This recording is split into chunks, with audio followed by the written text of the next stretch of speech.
Employee of security firm Beryllium arrested in targeted operation. Tensions remain high in Hanover following alleged police killing.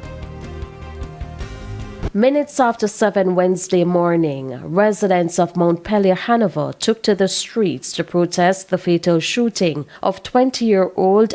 Greetings, ladies and gentlemen. I hope you all are doing good. Hope you all are doing great. So your boy here come across this one wherein 100 million in cash was seized from alleged scammer plus resident from Hanover protesting pertaining to killing. Also guys, MUTABARUKA attacks a lot and the cutting edge. Flare out. So guys, this one is gonna be really a warm one. So you wanna stay tuned and don't forget I'm here on the Black Unity program. So feel free to leave a like and subscribe to this channel if you're new. With that being said, let's go ahead and hear what's going on in this one. My people, let's walk.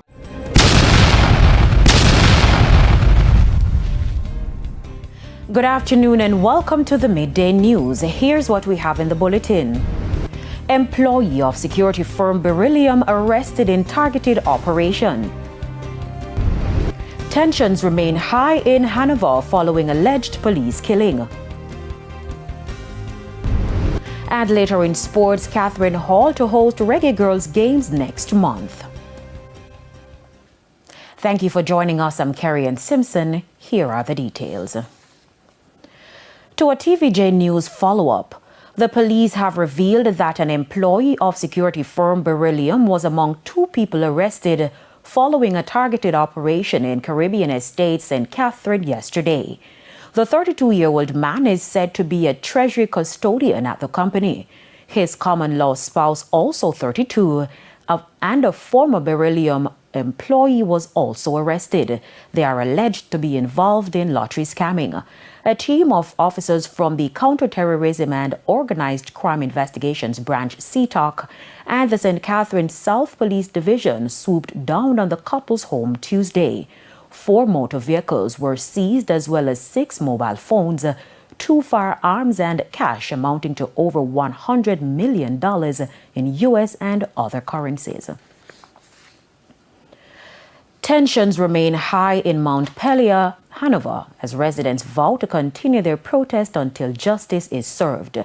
This following the alleged murder of a man by the police on Saturday. Shamela Pullen reports. Minutes after 7 Wednesday morning, residents of Montpelier, Hanover took to the streets to protest the fatal shooting of 20-year-old Adijra Kiran Chalibi Vidal, allegedly by police officers. The community blocked the main road with lumber and stones, burning old tires to express their outrage. According to a relative, Vidal was at home when he was allegedly attacked and killed by the lawmen. The fact that he draw a gun, but are you going to draw a gun and are you open the grill letting the police? If you didn't have a gun, you want to open the grill and let them pop up the grill to come in.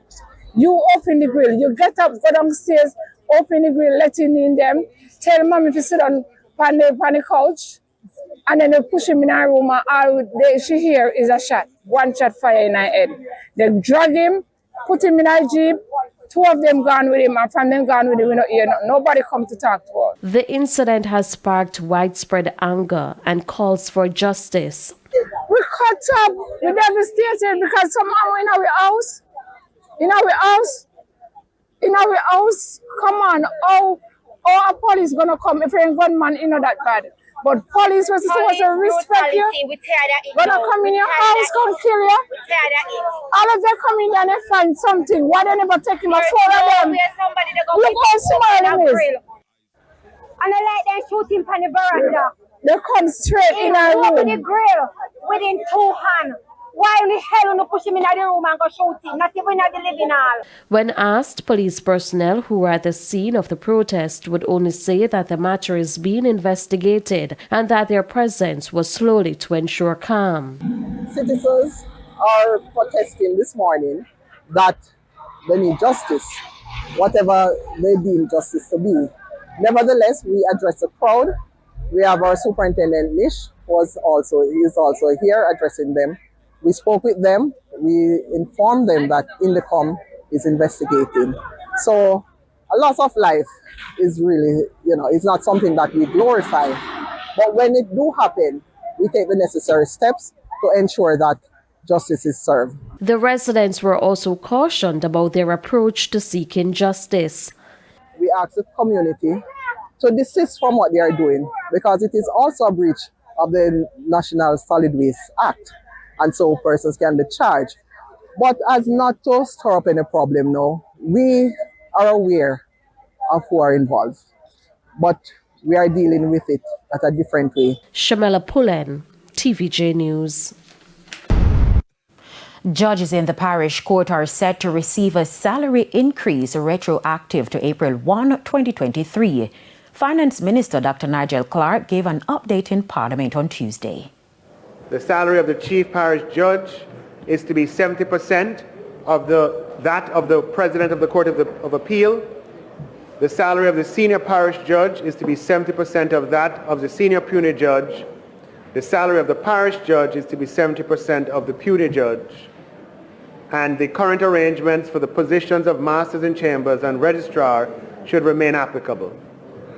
The indexation formula detailed above is to be maintained going forward and for subsequent years unless there is a material change of circumstances. As of April 2023, the annual salary for the President of the Court of Appeal was over $26.2 million. For a Senior Puisne Judge, the new salary was a little over $21.9 million, and a Puisne Judge over $20.8 million for the year. Opposition spokesman on finance Julian Robinson responded to the update. I just have two questions. One, whether the adjustments are covered in the supplementary budget that we intend to pass, and what would be the additional quantum of monies that would cover these increases. Dr. Clark pointed out that the decision was approved by Cabinet on Monday, October 14, and the sums were not included in the supplementary estimates. The annual cost is of these adjustments will be in the order of $1 billion. So it is not insignificant. We have 5 months left in the fiscal year, and so the cost for this fiscal year will be approximately 5/12 of a billion, which is 480 million or thereabouts, 483 million. With respect to the back amounts, that will have to be done at a time that it can be accommodated and afforded. Maybe not in this fiscal year. Israelis live in a ghetto. Poor black people live in a hood. Them call it the neighborhood, but black people have them way for say the hood. Well, it look like the new government are robbing the hood. According to where everybody has say, I don't know. What you say? We say them try to keep them promise. But it's a different thing them come up with still. Them guys are, them say scamming illegal in Jamaica. It's just illegal for certain people. It's like just the people that the youth them don't have be illegal for. Are extortion illegal?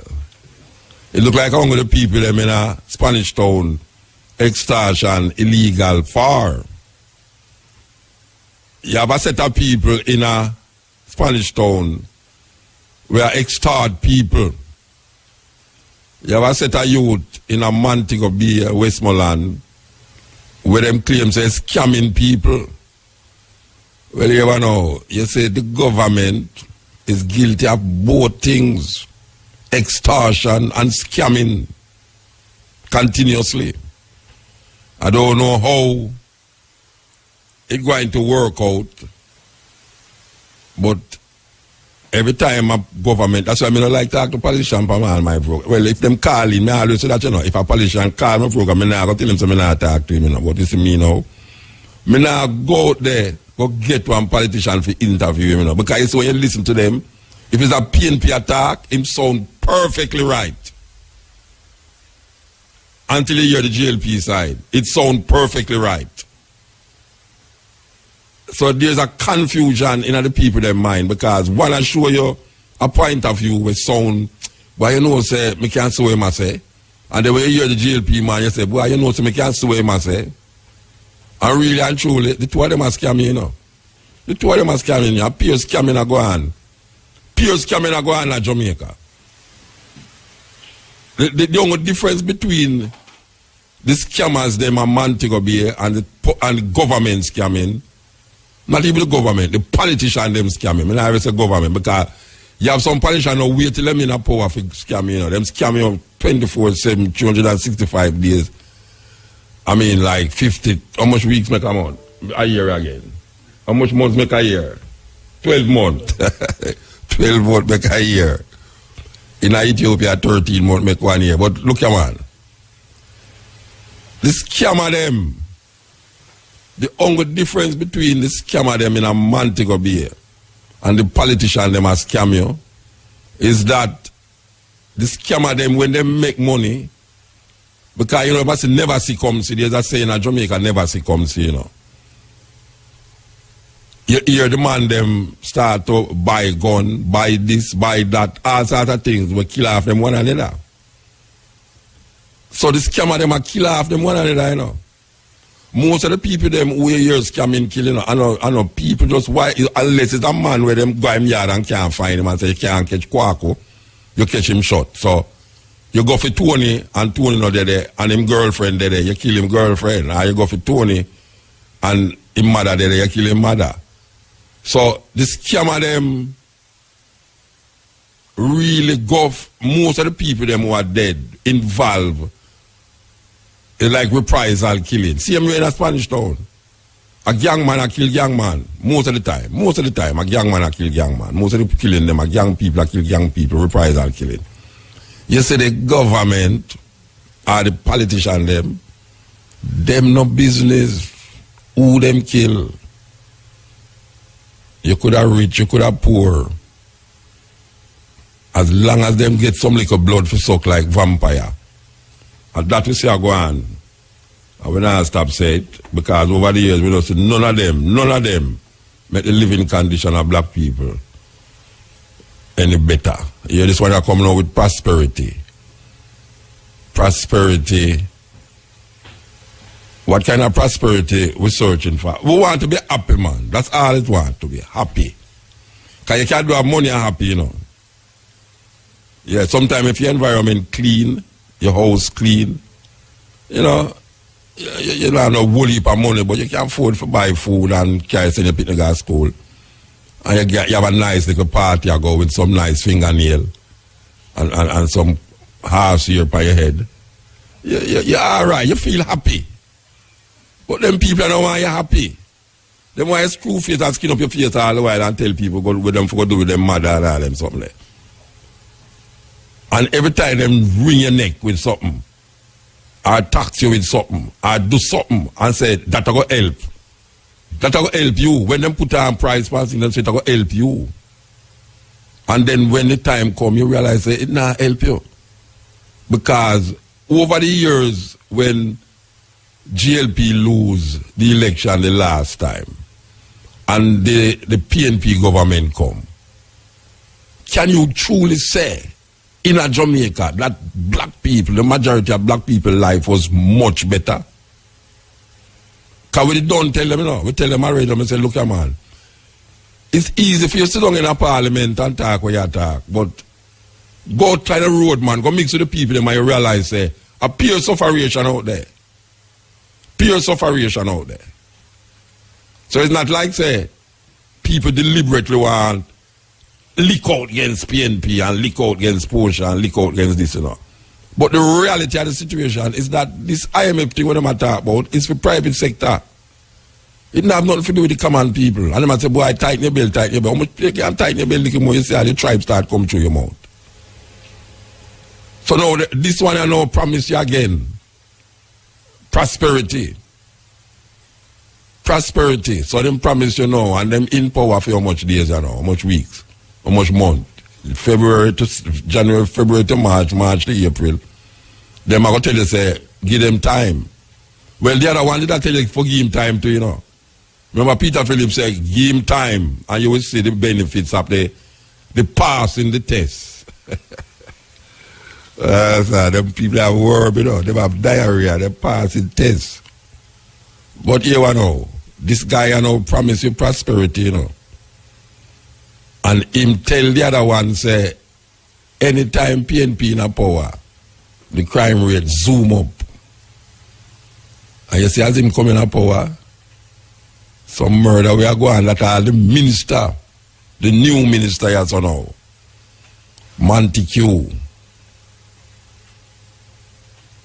Him a suggest hanging now and say him a call for divine intervention too. I wonder if him and Bunting go to the same church.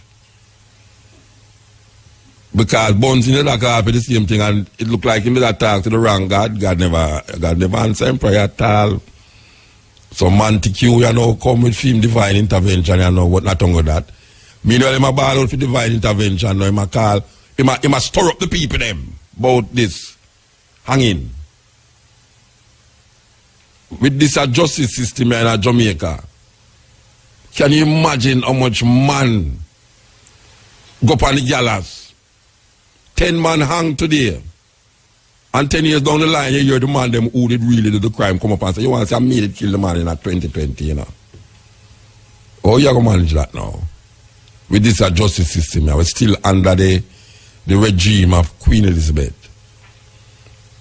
But I want to ask a question, I really want some answer about that question. I'm very, totally illiterate to these things. And I must say when I'm not informed about certain things, I'm not afraid to say I'm not informed about it. But I hear them talk on the TV about the land them were available for mining.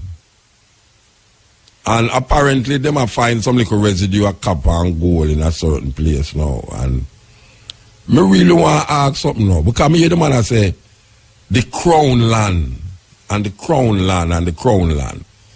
Suppose them have mine somewhere and them find gold on the crown land.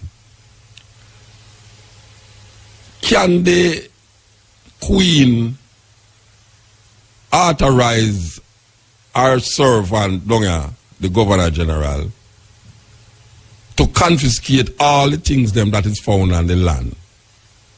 I don't understand it because them keep saying they're like the people land, them at all, the crown land. It's like when you go to court, them say John Tam versus the crown. In America, them say John Tam versus the people. In the court, John Tam versus the people. In Jamaica, them say John Tam versus the crown. So the man is up against the crown. Whosoever go in a court is up against the crown.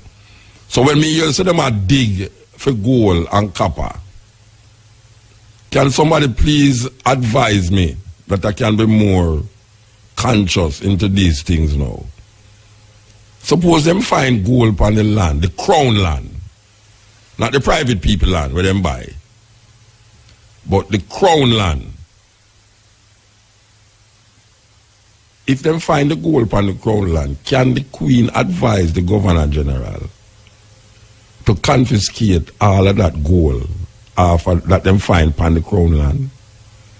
Or the government of Jamaica would have stepped in and say, this is to benefit the people of Jamaica. Not to say that the Queen would have do it, because she's 90 years old, she don't want no more gold. She don't want no more slave. Because she leaves some black people don't have to keep slavery intact. Them sit down in a parliament every day or every week and keep the slavery thing going. But the crown land thing is a problem to me. When we hear it, we kind of say, wait, them still called crown land? I mean, crown land, Rasta. So what you say now? The Chinese, them trespass upon the Queen land with a big highway. The Chinese, they build a long highway.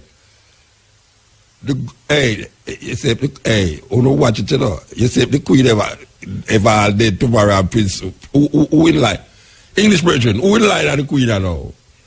Whoever gets inside of the house, you know, who will lie with the Queen? After the Queen gone, who going to become? I think it will be Charles. Charles. Charles a bad boy, you know. Him love Rasta. Well, I don't know if him love Rasta, but he move among soul for Rasta in England and him do the normal things them way normal youth do. But Charles, oh yeah, Charles, yeah. Same Charles will come here the other day. Suppose Charles decides the goal we find upon him generation of people, land must be returned to the owners of the land, because the crown own the land. So if the crown own the land and you find gold upon the land, can Charles, being the king, demand the gold off him land? Because you keep saying it's the crown land, and the only crown about is the Queen Elizabeth crown, British, the empire, the fallen empire. So me don't know how that's going to work out. So if somebody can really call and explain to me the intricacies of these political maneuverings, that I can understand it clear, that I can go to my bed and sleep sound, because I don't want to know, say, somewhere in Jamaica, like a piece of land about where I can really deal with certain things and go here say, me go find all high pan it and me here say it's the crown land. It's the crown land. After she owe so much money. You know much the Queen and her successors. Because when them swear, them say, them swear to the Queen and her successors. Me not her successor. So me don't know if further down the line, me go have piece of me find high on a piece of land when I buy a year say it was the crown land. And me not see no crown. The only king ever go in a king's house, the Emperor Haile Selassie the first. The only king.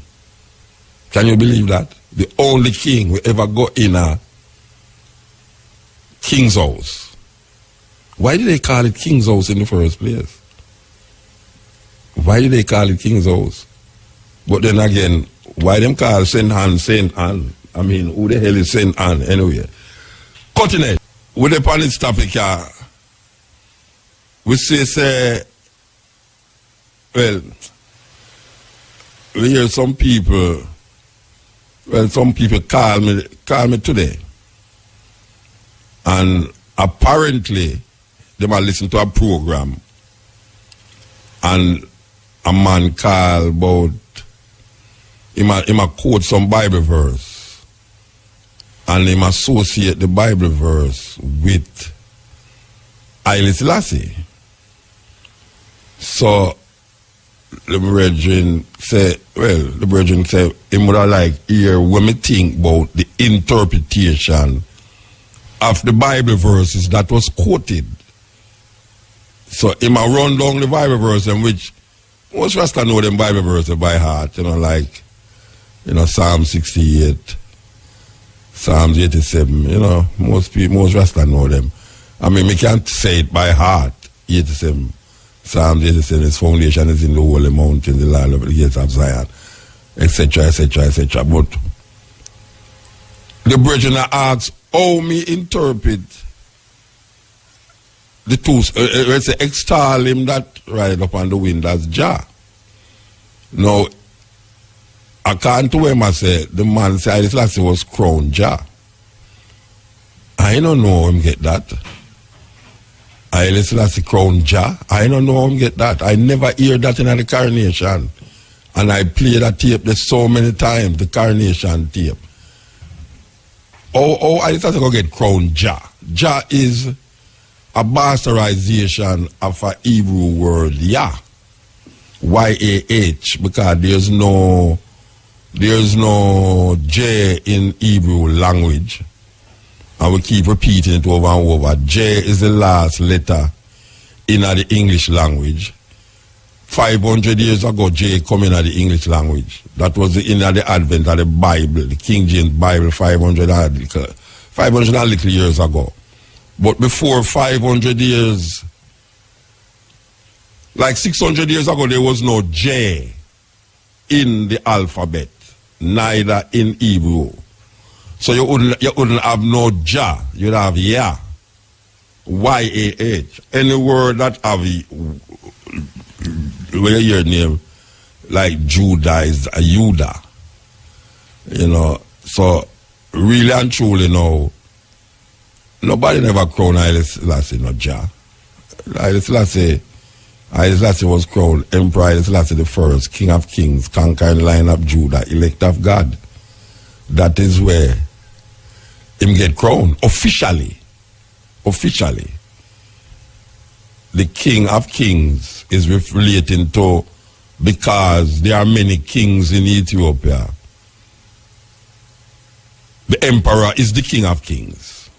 So it's a different kind of system where, like how you have councillors in Jamaica and you have ministers, where you have the prime minister. The prime minister is the highest minister in the land, even though you have different ministers, but you have prime minister. Well, in Ethiopia, you have many kings, but the emperor is the King of Kings. Thus the title King of Kings. No, there's no crowning of no emperor as Jah. A Rastaman come with that title upon him, Jah, because he want to relate Jah with the Israelite God, Yah, which is really Yahweh, Yahweh. So him say Jah, because the Rastaman is not familiar with the Hebrew language. Plus, in a Psalm 68, it actually says Jah. A lot of people don't know say the word Jah in the Bible. That is really the unfortunate thing too. A lot of people in Jamaica feel says Rastaman bring up that word there. Jah. But in a Psalm 68, if you should search the King James Bible, you will see in Psalm 68, I think it's verse 4, it says, extol him that rideth upon the wind as Jah. So the Rastaman prefer to use the word Jah most of the time than God. Most of the time. I come up among some Rasta we never used to say God. I keep saying that over and over. People must have wonder what I say. But it's true. I come up among some Rasta man who never used to say God in their mouth at all. No. Psalms 87 is a little more complex. Because in the Psalms, its foundation is in the holy mountain. The Lord loveth the gates of Zion more than all the dwellings of Jacob. Glorious things are spoken of the city of God. I make mention of Rahab and Babylon to them that know me. Behold, Philistia and Tyre with Ethiopia, this man was born there. And it shall be said that this and that man was born in her. No. The normal interpretation where Rasta give that is the part when it say, behold, Philistia and Tyre with Ethiopia, this man was born there. So the Rastaman asks the question, which man was born there? But Fim there is the last country that is called in the stream of countries, behold, Philistia and Tyre with Ethiopia. This man was born there. So him say, which man was born there? Him say, there, where is there? Him say, the psalm that talk about Ethiopia.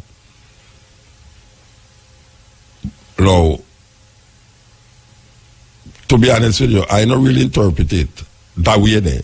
And I don't really use that to validate my reference to Haile Selassie. Because its foundation is in the holy mountain. The Lord loveth the gates of Zion more than all the dwellings of Jacob. The gates of Zion is in Jerusalem. It's a mountain where King David used to live. And them claim, say, him buried there. Tony can attest to that. Tony Rebel, my brethren, can attest to that. The idea that Zion is other than Jerusalem, the Mount Zion other than somewhere else, it's kind of stretch the thing, really. If you really is a biblical man, its foundation is in the holy mountain. Who for foundation in the holy mountain? The foundation, Israel's foundation, is the King David.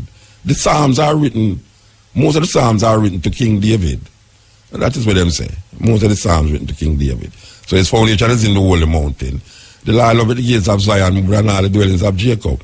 Because Jacob, remember that Jacob is many tribes. But him single out one tribe, which is the tribe of Judah, which is from David. He said, David, foundation is in the holy mountain. The Lord loveth the gates of Zion more than all the dwellings of Jacob. So glorious things are spoken of the old city of God. What is the city of God they matter about? The city of God they matter about is Jerusalem, Mount Zion. Mount Zion is the city of God according to that Psalms. Him said, "Oh, I make mention of Rahab and Babylon to them that know me." Remember, I said Rahab and Babylon is countries, you know. And then him said, "No, behold, Philistine Tyre with Ethiopia." That means, you know, it might include that portion of country with Ethiopia. I don't really think that the writer who write the thing has singled out a country if you say this man was born there. Because they don't tell you say the man who he might talk about is the mount that was situated in Mount Zion, the city of the great king. I remember say Israel said they want a king, you know. And them say, but have I been your king for so long and then you still talk about you want a king? Like the nations around you. So him give them a king, him give them Benjamin. Saul from the tribe of Benjamin. And then Saul get turned madman. And then David take over from the tribe of Judah. So David is who the Psalms are deal with. Now when you go to Ethiopia, the better way them reinterpret it to mean that is Mary. The Psalms is written to Mary. That is how them interpret it. The Psalms is written to Mary, the Virgin Mary. The Rastaman take it and him say, there's a specific thing that him use. Him say, with Ethiopia. So because it say with Ethiopia, Bible Rasta, biblical people who are read Rasta who are read the Bible, start to differentiate the old Philistine Tyre with the old Philistine Tyre. Him separate these countries now and say, Ethiopia, this man was born there. But it go on and say, the old Philistine Tyre with Ethiopia, this man was born there. And him say, and it shall be said that this and that man was born in Ur. And the highest himself shall establish Ur. So him is now making the city a object, a female. Him said, behold, Philistine Tyre with Ethiopia, this man was born there, and it shall be said that this and that man was born in Ur. And the highest himself shall establish Ur. And him say now, who I'm going to register, even the singers and players of instrument will be there. Personally, and I talk for no Rasta, and I talk for nobody, but looking upon the thing over the years, people, you see, sometimes if you want to strengthen yourself in a belief, you look for what will strengthen you, even though the thing not realizing no have nothing to do with where you think. So if something say that, you're going to look for something that can strengthen you in that, even though that never talk to you at all. So what I have to know is that a whole heap of Bible person can find solace and comfort in an interpretation of things where man write 4,000 years ago. We never even know why the man did write it. And that about him don't even know who write it. Because them say Psalms of David, Psalms of Moses, Psalms of this, that and that. Psalms to the kings. You know, people said the Psalms to the king, and people start to say, I got it to talk about. Nobody don't write Psalms to God. Man write Psalms to think people him can say. There's the king him talk about. And who was the king? It's King David. It's sent around Mount Zion. Mount Zion in Ethiopia. Rasta put it there. Which is part of the, what you call, trying to cut off your foot to fit the shoes. Rasta put Mount Zion in Ethiopia. As a matter of fact, you have a whole heap of Rasta will say, instead of him say heaven, him say Zion. So automatically they might transport and transform heaven into a physical place, which is Mount Zion. Nobody in history, whether the people that are right or not, did ever think, say, Mount Zion is heaven. Because you have Rasta now who Rasta dead and them same gone as Zion. I thought that you could take a plane to Zion. I never know you have to dead for go to Zion. It's kind of weird. Because see, where we are fall in the same trap where we are run from. We go back into something where we never did really want to accept, because we realize how that thing trap we. But now we are finding ourselves, you know, suck it up, suck it up, suck it up. That man has said, no, Rasta dead and gone as Zion. I don't understand that. And me can tell you, say, me a rebel, go as Zion. So me don't know, me never dead. It's walk, go up there. As a matter of fact, them show 1 2 months in there, so David Berry. Hey, Tony Rebel. But I'm not joke with them. You see all them picture them. Oh, I Ethiopia, I don't take the picture of them. I Ethiopia, I don't take the picture of them. But even to that, we don't see them picture there yet, you know. From Ethiopia, you know. But Mount Zion is in Jerusalem. Mount Zion is not heaven. That is an illusion. Say, you're dead and gone at Zion. It's to show the contradiction in the mind when you start to try to interpret some 4,000 years writing where you don't have nothing to do with.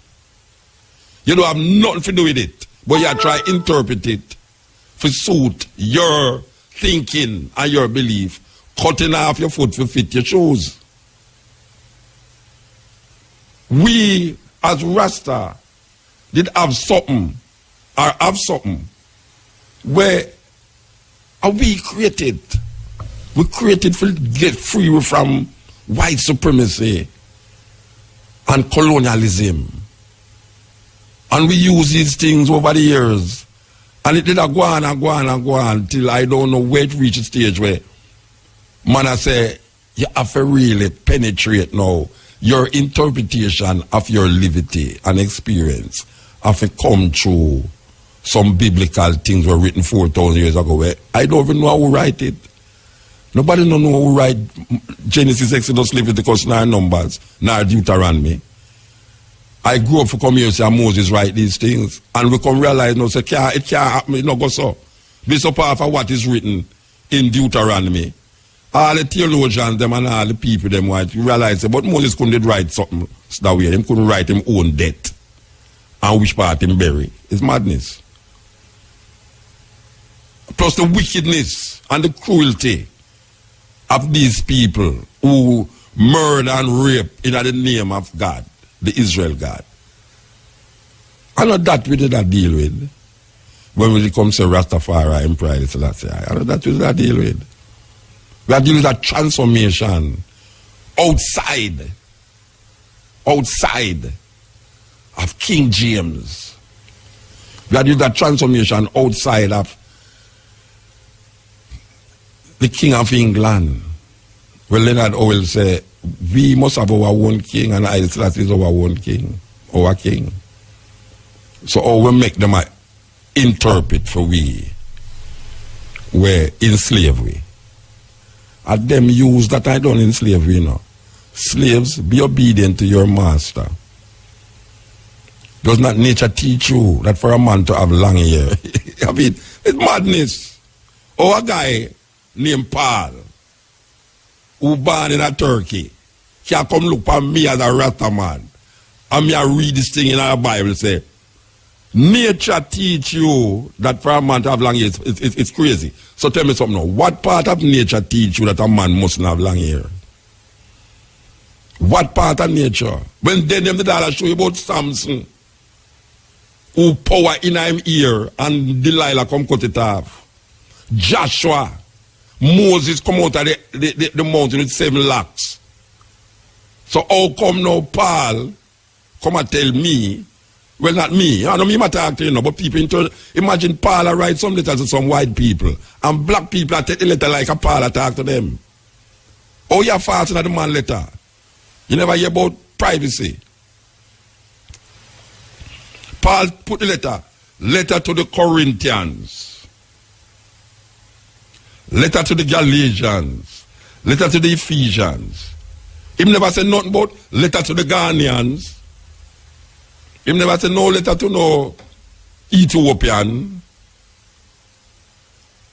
Because him have a verge, as a matter of fact, him take up most of the scriptures than even where the man who's supposed to be the center of the scripture take up.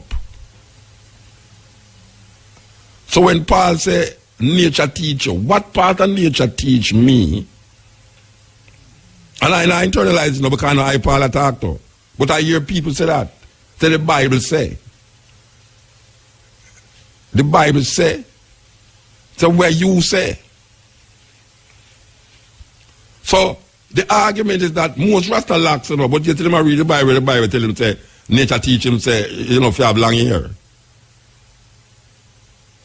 It's just simple. And you have some man that say, boy, the reason why him lacks is to take Nazarene vow. Number 6, him say, where a man take a vow of Nazarene, no reason shall come upon him head, neither him shall drink no strong drink, nor anything that produce from the drink until the day of his separation be fulfilled. Him shall go near no dead body and everything there. Number 6 said that. So, I know that we did a look pan when we come to Rasta. I know that bring we to Rastafari. Is a liberty bring us to Rastafari. True Leonard will come tell we say, watch out. It's obvious that white people have them king. Which part our king there? 1930, the 2nd of November, a man named Rastafari Makonnen was crowned Emperor Haile Selassie I. And from that, we just take it up. And we develop a theology and a culture that is suited for our possibilities. So we see possibilities in the doctrine that Rastafari manifests to us in our living livity, not in our learned livity, where we learn through book. But as time go on, we validate this livity now through the book, because most of us never have no other book but the Bible. It's the only thing black people have in slavery. The Bible. So every part of our spirituality is defined through that book. And every time we talk, I will come to a conclusion about what we call God. The only way we can know God is through the Bible. No other way. Yet still we did come know Haile Selassie, not through no Bible. It's not Bible show with that. And because it's not Bible show, we develop our own consciousness and own philosophy around our liberty. That's why we could have tell people say ital food and develop our language to counteract English language. Because we realize that the English language is not adequate enough to express what we want to say. Because it's the sound and the power of the word we are dealing with, not the spelling of the word. So when we say word sound have power, we actually mean that the word sound of the power is not the literal writing of the word of the power. It's the sound of the word that have the power. That's why these beautiful Jamaican words that them say is bad word. It's not the word itself that is bad, you know. It's where how you use the word, it's the power of the word that define if it is bad or it's good. Because our man book him to and ball out Jesus. And you say a bad word that. It's a bad word that, you know. You tell him win lottery and him say, when I don't do, me say, and big, that's not a bad word. Him feel good. So him say the cloth them. And him feel good. Yet till a man buck him to and him ball out Jesus and nobody else say a bad word. Bad word that, how you go call Jesus' name in your buck foot? A madness.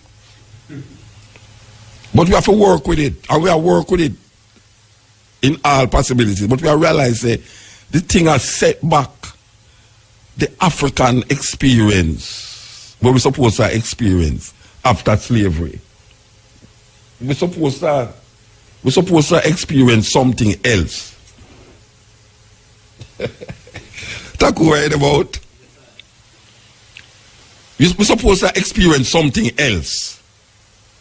But instead of we are experiencing something now, we are learning something. Wisdom not come through knowledge, you know. Wisdom come through experience. That knowledge is not good, you know, because knowledge is power, you know. But you find that only people who have knowledge use it at the detriment of human being. Experience is where teach your wisdom. It's not where you read, teach your wisdom. Where you read, make you have knowledge of the thing about where you read about. But if you want experience, now you have to go make something happen and then you say, this happened, so you make another man know that that's not supposed to happen because this did happen to him. And if you make it happen to you, it's only a fool learn from his own experience. Because sometimes learning from your own experience can be detrimental. So you have to take up the responsibility of knowing, say, boy, right now, you see, if I did experience it that way there, you have to just know, say, boy, right now, if I say fire burn you, if I say fire go burn, you have to just know, say, fire go burn. You know why I got experience burning? I done experience that already. And it's so the thing in Africa called, where you call eldership and growth. Experience is from the elders and from the growth. The growth now keep the knowledge and the experience of the village and then impart it to the village. That's why the songs that we sing and the poetry that we write should be a part of that process to move people from just normal knowledge to the understanding that there's an experiential vibes that must be protected, especially in a Rasta. And it not protected. You know why it not protected? Because man feels, because him read the Bible and him put the Bible in the context of Rasta, the thing is all right. When we know, say, it now, so when a man experience, say, his foundation is in the holy mountains. And you tell him, say, Mount Zion is the holy mountain where the Psalms are talk about. Him said, the MUTA, which part Mount Zion there? No, in Ethiopia. I said, there's nowhere in Ethiopia that there's a Mount Zion. But if you want to take the mountain out of Jerusalem and transport it to Mount Zion, to Ethiopia, to fit your shoes, well, I can't stop you. Believe kill and believe cure. I now go tell you, say, don't do it. But I look upon it and I show you, say, when the man did I write it 4,000 or 5,000 years ago, he might talk about fit him knowledge and fit him experience. And you can't come now take that man the experience and come claim, say, when you interpret now to satisfy your dilemma or delusion. Maybe I shouldn't use them term there, but it's serious term. Delusion. Because some people get deluded in a certain thinking. Yes, some people really get deluded. You have man who sings a lion crown Haile Selassie, and that go through history. The lion crown him. No lion never crown Haile Selassie. It's the bone and put the crown on Haile Selassie head. It's just them little thing there. Haile Selassie chew up apple and chop it 13 times before it drop a ground. Them things that's what people say to make the thing look like Haile Selassie is Jesus. You have to look on Haile Selassie in him humanity to find that divinity. So if you can't find the humanity of Haile Selassie, then you're going to start to conjure up some ghost-like things, like what them do with the Jesus. So we are trying to put Jesus and Haile Selassie in a one bag now, and I say, Haile Selassie are Jesus, because Haile Selassie did walk on water in them days. Walk on which water and feed 5,000 people. Well, if that could happen, we want some Jesus right now. In Africa, in Asia. Give him three bread and take, see some HTB bread, go and go feed the people them. I'm just going at the bank and just take out $200 and it just multiply. That you can buy some Range Rover and some Mercedes Benz and all them something there and just be happy. And how much fingernail you want, you just buy a fingernail them and Q-tex it. And buy a long ear weave here, them and just weave it. And you battery rider them and just ride it. You know, I just saw. So, why me I say all of that? It's because, just a simple thing, why me I say that? Because a man say he might hear a reason on a radio program. And he might ask me about how me see the thing. And me have to tell you how me see it. I mean, I know it kind of harsh sometimes, especially if certain kind of mind Rastas are listening. So this is a brother there, MUTA. You have some Rasta man who fight against MUTA more than Babylon. Yeah, so Rasta man who fight against MUTA and say, oh, the brother there no Rasta, you know. The man if got trim. Yeah, me know, but at 25 years old, you know, we can't do no better now. I mean, if you take it off of the radio, so now, it don't go and try it. So the man sitting up in front of me, 6,000 viewers go to 7,000. Go in a celebration. Go sit down. Sorry, I said 6,000. 6 million viewers go to 7,000. 7 million. You know, you hear me talk about this brethren here who put cutting edge and stepping razor upon the but I was segueing, I think nice, man. Oh gosh, man. It's like we have a program in front of me, man. We segueing and the thing sweet. Here we are talking about this brethren, BSA. I'm going to tell you what to do. Yeah. Here we are talking about this brethren named BSA, who actually put the, cutting edge and stepping razor upon the YouTube to the point where now him have statistics for talk about. How you do, man? It's a privilege to be here. The first to meet you, don't it? First, and I know you from I was 12 in a book. I see you in a book, and this is the first. And you look older than me. Stop it, man. And Brian say you look older than me. Lie. Brian say, oh, you're lie. You look older than me. Oh, you mean, me have a year per mind and you never have none. My beard grade and your beard grade. Same thing. It's my silver. Nowadays, me not trust man beard and bald head, you know. Them could have a bomb and I need them shirt. Anyway, me so like Trump. Me so like Trump right there. So, but here we are saying, welcome to Jamaica, brethren. Look, my wife asked me today if you're Jamaican. Oh, when you born in England, like everybody else, your mother and father go on the banana boat. My mom, she flew on a plane long after because he married a young girl. Oh, okay, all right. I never know you, Ankobia, I never mentioned Ankobia. This lady is a lady where make me know say women do is very important. So she catalog all the cutting edge them. It's about 4 stepping razor.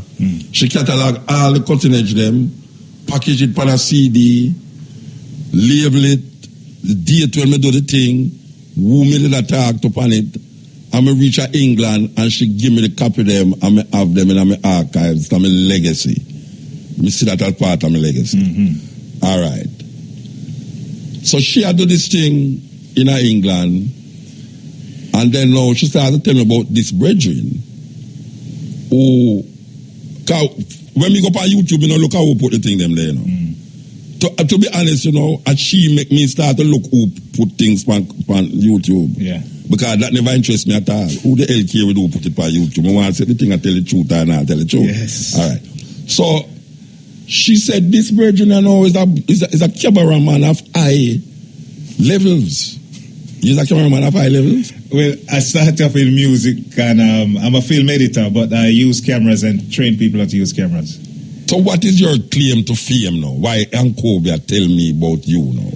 I think it was the amount of views that you was getting, because she follows you, and I'm posting you up and views are going up, so she just reports back to you what she's seen. She never knew who I was. I heard about her. I was very jealous of her because of how you say she packaged the thing and everything, and I wanted to have that seat. Me still I say it because me never know so that possible. Yeah. Me never know so somebody in our next country could have sit down every week and listen to the cutting edge and tape the cutting edge and then put it on CD and then package it with a picture with what me I say, who me I say to, the date and how long the program is. Me never know that possible. Well, But now you come do something evil when I say greater. When I say greater. But for the next level. Yeah, you come to something and you put it on YouTube and you are tell me, I mean, how you come to do that? I mean, really. Because I don't like you, I don't know you, I don't tell you. Well, when my dad came to Jamaica for good, I used to always go and visit him. And when I used to visit him, the guys down in St. Elizabeth, he used to have a guy, Egan, Gyasi, and my uncle Vincent. They used to always have the cutting edge on and recording it. So I used to take them back to England. So it just pile up. Every time I come, I would swap for the ones I didn't get, and they would pile up. But the first time I ever posted you was because we had that massive riot, when England riot. And I posted it as Enland, because you were speaking about David Starkey when he was saying the Jamaican all over the world saying that, you know, put up the whole show, because I used to do clips. Sometimes I would post like 5 clips a day, 3 clips a day, 1 clip a day, and people started to complain they want the whole show. Then this young man who used to follow me named Roman Green from America, he started to post the whole show, and people say, oh, you need to put up the whole show. Then he find himself get chopped off. And then people know, because they're so used to the whole show, they said, do they want me to post it? All right, you know, some police out there waiting for you, lock you up. Why you know that, you know? You're a protector. You're a protector. We have police, Brian, you're the man that admit to crime. Yeah. The man inside admit to crime, you know. The whole world here admit to a criminal activity. All right, go on, talk. So he started to post them, and then incriminate yourself more. He got banned. And when he got banned, everybody from his little selection came over to mine for the full show, and I noticed this big growth. And stick up in. Remember where it's pilot. Well, listen to this now. Last week, I don't know if you did hear the program. Yeah. Last week we had the brethren from Galaxy. Yes. The first time I go to England, is Galaxy I hear a playback the cutting edge, right? Till now you have at the next radio station. SLR. All right now. The problem with Galaxy is the same problem the other brethren must have, that Galaxy use a 90-minute cassette to tape the program. But the program is really 2 90-minute cassettes or 4 1-hour cassettes, 4 60-minute cassettes. So the people is always complaining to Galaxy, say, want to the rest of the program, because just when it reaches the meat of the matter now, the program done. Galaxy don't have a problem. SLR now, what them do now, is like me attack now. It's there in England and blow up the place. Right, this very circle. Right now. So you now find yourself in another dilemma there now. I mean the brethren. So you now take space for that brethren. Roman Green, yeah. So I stepped in. Well, I was already there. I've been doing it a long time. And he said, mind they cut you off. I said, if they cut me off, I'll just go into my cassettes then, which I have from years ago. So it wouldn't bother me. But The first time I get recognition, it was a Christian woman, because you have a lot of Christians subscribing to the channel. Of course. For argument. Definitely. It's just for argument. Mostly Christians listen to this program. Just for argument. Yeah. And this woman says, congratulations. I wasn't looking at the hits. Congratulations on your first million. You and MUTABARUKA will be welcoming them into the pits of hell.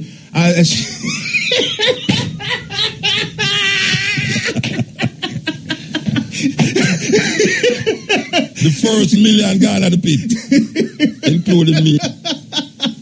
So she said, me and you will be welcoming them to the pits of hell. So obviously they were looking, but I wasn't looking. So it's reached a stage now where, you know, it's you can't not recognize it now. It's really growing, and it's growing rapid, because it used to be 3,000 to 4,000 hits a day, and it's now reached 7,000 to 8,000 hits a day. Growing. And people subscribe every single day of the week. And with statistics, with YouTube, you can tell how many girls between the age of 15 to 20. From 20 Are you serious? Yeah, from 20 to 25, from 25 to 30. Like who vote for who, which age, which demographic, and whatsoever. Like the polling. Yeah. So, all them do that. Well, when you give your name and address, and you give your date of birth, and you sign on, and you everything's logged. So when you now go hit something, and it goes in the statistics, it knows your name, your country, your address, and what happens is it's all logged as numbers. So you have, in India, you have a certain amount of numbers, and then it breaks down how many girls, how many boys, how many men. Age group and all this. Age group, yeah. Scientific business. Yeah. All right, so your computer know exactly where I'm going. I'm going to show you in a minute. Yeah. Tell me. Is the statistics, you can see how many countries on planet Earth, which is, I think, you're going out to about 192 at the moment. So you go out to 192 countries. You're going to have some with high hits, some with low hits. So you can tell when you got how many subscribers per day. You can tell how many hits per day. You can tell what age is subscribing, what age is hitting the channel. It's really broken down. The statistics is broken down, so you can work out. If it was me, I can work out, say I'm going to do a tour in the Amazon then, because I can see the amount of hits going in. Okay. So me, you're going to make the money now. Okay. We're going to go to the Amazon because 1,000 people are listening to it, so we're going to 500-seater place. All right, so let me ask you a question. When you look at your computer now, and it will register all of these things, and you see like 100 how much? 100 how much countries, eh? 192. 192 countries are listening to it on the computer, step cutting edge and stepping razor now. Tell me now, like some of the countries them where it did surprise you, as a man who did put it up there, it did surprise you that people actually are listening to this thing here. This brother here rant and rave, so. Out of Jamaica, England, America, I think all of the rest, when you're talking about Papua New Guinea and Iraq and Philippines and New Zealand and countries I've never heard of, it's shocking. That's why I say I have to show you. And the name of the country them on your computer? You have to see it. You have to see it. You have to see it. You're serious? Yeah, you have to see it. And it show you how much people are listening. I mean, when them call it in other countries. You will see today. You will see today. You know, as you talk about if 50,000 people are hit me in England, we're supposed to draw at least 10,000 people when we go there, don't they? Yeah. All right. So one night a brother called me, you know, a Jamaican brother. It looked like him at work in the Middle East and thing.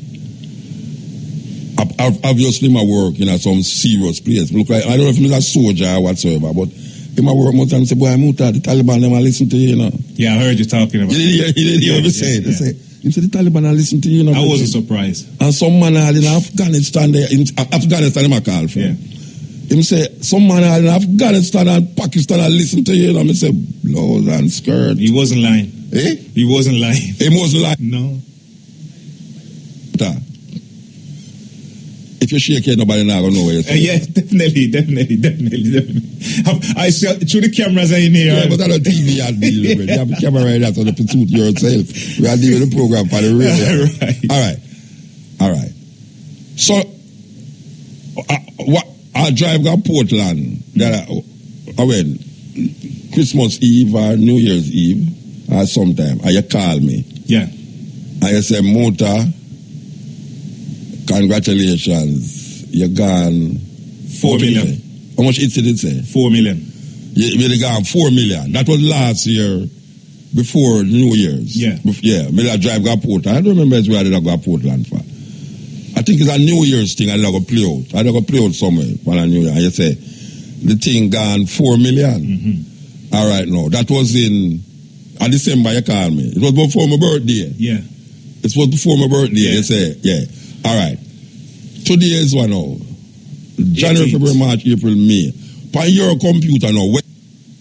Say that again, MUTA, you cut off. No, I say, in December before my birthday, you tell me it was 4 million. Yeah.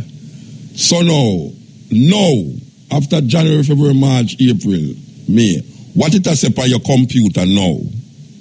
It's nearly 7 million. It's nearly 7 million. You know, I got to talk to everything. Some money. They're supposed to collect some money for your brother that we can get some. I just going to lock him up, you know. No, but this is something else. I mean, I never know to them things that possible. You know them things that possible because you're there on computer all the way. But 7 million it's Virgin. By the time I get back to London, it should say 7 million. That's all like Beyonce. Tracy? Yeah. That the sound out here? You're rich. Yeah, man. No, I'm not get on YouTube. Feel rich. Oh, me head at speed, I know that. So you know, say me head at go around all sorts of place now. You know, me I say pounds, dollars, you know, naira. I mean, all sorts of different things. All right. Bridget, let me ask you a question. How difficult it is to put it, how you put it up there? How it works? Tell me how it works. Because I don't know it means totally naive them things. And Brian now tell me how to do these things. So tell me how you do it. Well, for years I've been following you and recording you from cassette till it was mini disc. And even now I'm recording you directly onto my laptop. Once I've recorded you and I have the files, what I tend to do is edit the music out because YouTube will block you in certain countries when the music's there. But your followers you got some that want the music and you got some that don't want the music. But I leave music there sometimes for those because you got to keep them, please. And you'll get blocked in a couple of countries. So, sure, I've got the YouTube channel. I will post you like normally I'm up 4 o'clock in the night every week without fail. And when the clocks change, I'm up 3 o'clock in the night. So 3 to 7 recording you, or from 4 to 8. In England, I would be up from 4 to 8. Bridget just called me from England, you know. I'm here telling you, Bridget, I can't talk to you, you know. Call me 6 o'clock your time, which is 12 o'clock my time, in the day. When I say 6 o'clock, you know, in my count, 4 o'clock now, you know, 4, 5, 6, 7, 8, 9, 10. And don't tell me what call me now. 4 o'clock to work about it. That's a mad, but call me back 6 o'clock in the evening, your time. So you say, no, you're up. Times without fail, just like how the Christians go to church. So I will edit the show after the show or during my recording, depending on what I'm doing. And then I will post about an hour after the show finish. And a lot of the times, if you don't post now, because they're so used to it, if I'm late, you'll see the complaints. Now, this one is going to be late, and I want to show you the complaints that you get, because they get very annoyed, you know. And a brethren who are post. Romain Green. Him still there to do it?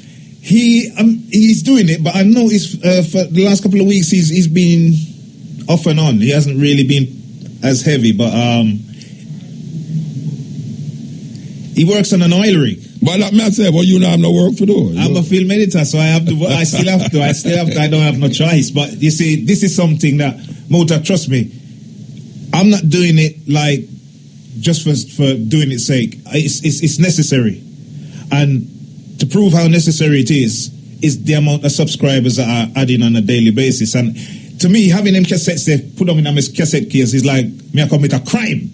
But to make everybody hear them, no, to make everybody hear them is stop denying, man. You want to commit a crime and say to put on the cassette is a crime, and yeah. The party is a crime too. So I had to post them, and people just gravitating all over the world. Yeah. You know, and when they don't get it, they get mad, you know. Well, Bridget, I tell you, say, the last time I do a tour in England, you see, I was shocked because everybody will come there. Them want to come say, oh, the brother here upon the radio attack, you know, them ears. That's all people, you know, with stick. We do a show in London there. I don't remember the name of the place, a theatre. Hackney Empire? No, it's not Hackney. I do one to Oceans? You do Oceans? No. But Irons did bring it to No, Irons bring me come there, man. I know Irons. But what I say is that most of the people them were in the poetry reading are some Jamaicans were left Jamaica from banana boat. And them I tell me say the only thing where them make them think about Jamaica really strong is to listen to get up them hours there and listen to this continent and them can't go work or them forget to take their medicine and them something. Them I say blows and skirt, that's a serious thing. We go at the drum and Cobia lead vibe because Cobia shoot the whole show, which was supposed to do that come to England left to do a launch tonight. She's working on it now. She's finishing it off now. They're supposed to done it by now, man. How much things she put in this or Rasta? Hey, I'm Cobia, where you dealing? How much things she put in this or? She put my mother, my father, my pig, my dog, my cat. I mean, how much things she put in there? You know, like, but the place was so jammed. I mean, this is like a poetry reading, you know. And the people them outside was very upset because you know them have them laws and say after it reach a certain stage, and them they have too much in there already. So them was very distressed. But I was surprised really. I tell you because I don't have no hit song. You know, me no dance all this and thing. From as a kid till now, the big people still saying it no good to live in a white. You know, last week by the stepping in, I talk about how the poem they make a whole heap of people go back to Africa. It's not a joke thing because me go there go find out it's true that people in a government, youth in a government who did their England and their Europe. When me used to go there regular, when them hear this brother up on the stage, I thought them thing there, it make them feel guilty. Yeah. And now them is minister, this minister, that me have a whole heap of friend in high places in Africa. Me never know until me go there. You know, so it's that the poem there alone, even though most people know about this poem, but that one there striking at the heart of Europe and England. From a little boy. But you keep us from a little boy. Yeah, it's true. It's a long time. Wait a man, me is a dinosaur, but you look like a brontosaur. No. He's a brontosaur. Yeah, this is the continent and I from there with you basically from England, the man who we do a meeting. And he must show me some things on the computer why we never everything is possible. Yeah, me never think so. Me hear about them things there, but me never know say it possible the way you must show me on the computer. It's a good look. It's a good look. You Brian? So you know, say anytime I say Brian on the radio, you know, no feel no way, you know. A big promotion that, you know. Yes. Can we go to England with them? So when you bring Brian, you know, a little more, you have to go carry, you know. Yeah. I say, you can't come to England without Brian, you know. Understand? Because I'm here trouble him all the while. Okay. So, we just we kind of segue BSc and him when him say 6,800,000 how much? 7 million. 7 million. So by the time the program done tomorrow. No, by the time you get to London, by the time we shall where you go? Oh yeah? Okay. So you are seeing say that will reach 7 million. All right. Well, we are doing thing. I mean, a long time we are doing it. So if I mean, I don't know if it shouldn't do that. I think that the Christian them carry up the view, they listen. The Christian them love the program. I am the man they love to eat. Because we talk certain things and it make them go search. And that is good. It's good for the education of the mind. That a lot of people don't know what we are talking about. That's why in the early days them used to say we're mad and we are idiot. Today, just today, I talk to a little youth. I call him a savior in the food business. I yell him up to him, know who me attack. And he tell me, oh, the first time he heard the program I talk about raw food. I don't know if it's Iris in the ear. Iris. He said the first time he hear it, he was taken back because he couldn't understand what me I say. Or you cannot cook. And then him decide say, it's a really interesting story, man tell me. It's really interesting. Him say, him decide say, boy, right now, he must go find out about this thing here. And he must do his research now and him hear about a bridge in a town where have a raw food restaurant. And him say, him there in a Alman town. And him hear about this march. This march will go happen, and him hear him say, I'm going to depend on the march. And when him come over race course, we see that's a race course now, Euros Park, them call it. Him see me and cab up on top of the truck. And him was like, wow, you know, him can't believe it. Say, him come at this thing and him say, the two people them who listen to on radio and who make him go to library. Him say him live at Amred come library because I'm me and Cabo. Him live there. Anyway. Him say, no, I'm going to take the journey in the march and meet this daughter. And him and the daughter talk till she tell him, say, there's a place up a countryside there. Not countryside. Up a Constant Spring Road, we have a raw food place where him can check up there. So when him go up there now, he was frightened because he must say, he can't believe, say, he might listen to this program here when he's a little youth, come a town, try to figure out, oh my God, him hear about this march, the Carroll Garden march, come over race course, see the two people them whom I listen to from him a picnic. When him grandmother used to tell him, say, damn foolishness, mad people. I listen to them damn foolish, mad Rasta people them. And him just persevere till right now he is one of the youngest and best raw food expert I know in a Jamaica. And I make no apology if you say that. He is one of the best raw food expert because him take him things serious. Him say he was under training for, him supposed to be under training for 2 weeks and it's 1 week. I want to tell him say, boy, him can start work and get money and pay and everything and him still didn't know see there. Him control the store, him control the me hungry down here so. So I want to big up the youth, you know, because the youth tell me a story that will really make me feel like, wow, you know. I mean, you mean say one little program could have inspire and change the youth so much that right now him say that him want to do.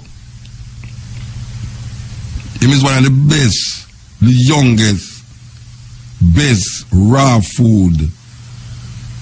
What them call him chef. I don't know if you want to call him chef because no cooking no involved in it, but believe you me. So when we hear that now, I say, put on top of the mount of youth them including a brother that will say him older, him younger than me, but when him at 12, him listen to me. If I go like to be 12 years older than him. When me hear people say that, the amount of youth were invite we. Most of the time I left Yanga University, some youth were used to listen to continue with them people that them turn out the damn foolishness, damn mad boy where I walk up and down barefoot. Turn up the radio and go to your bed. You them tell them have to take them radio and put on them pillow. That time they never used to have no headphone. Them take the radio and put on the pillow and I listen to the program. And the program's still there. After 20 odd years, the program's still there. And we still go through. Now we hear say people listen to it all in Afghanistan, Vietnam. What the hell somebody listen to this program and find out Vietnam? I mean, it must have listened to the language. It must have the language, you must listen to him fascinated by the language. I want to read a letter we are brethren right from Connecticut. I don't read really it upon a program, but I mean, me start to feel like it's almost like I don't know if we can say tears come on my eye, because one time tears come on my eye on a stage. I think 60 Takura in the place at all. Takura keep on Poetry Festival and some youth come on me this and believe you me, I start crying. I start crying on the stage.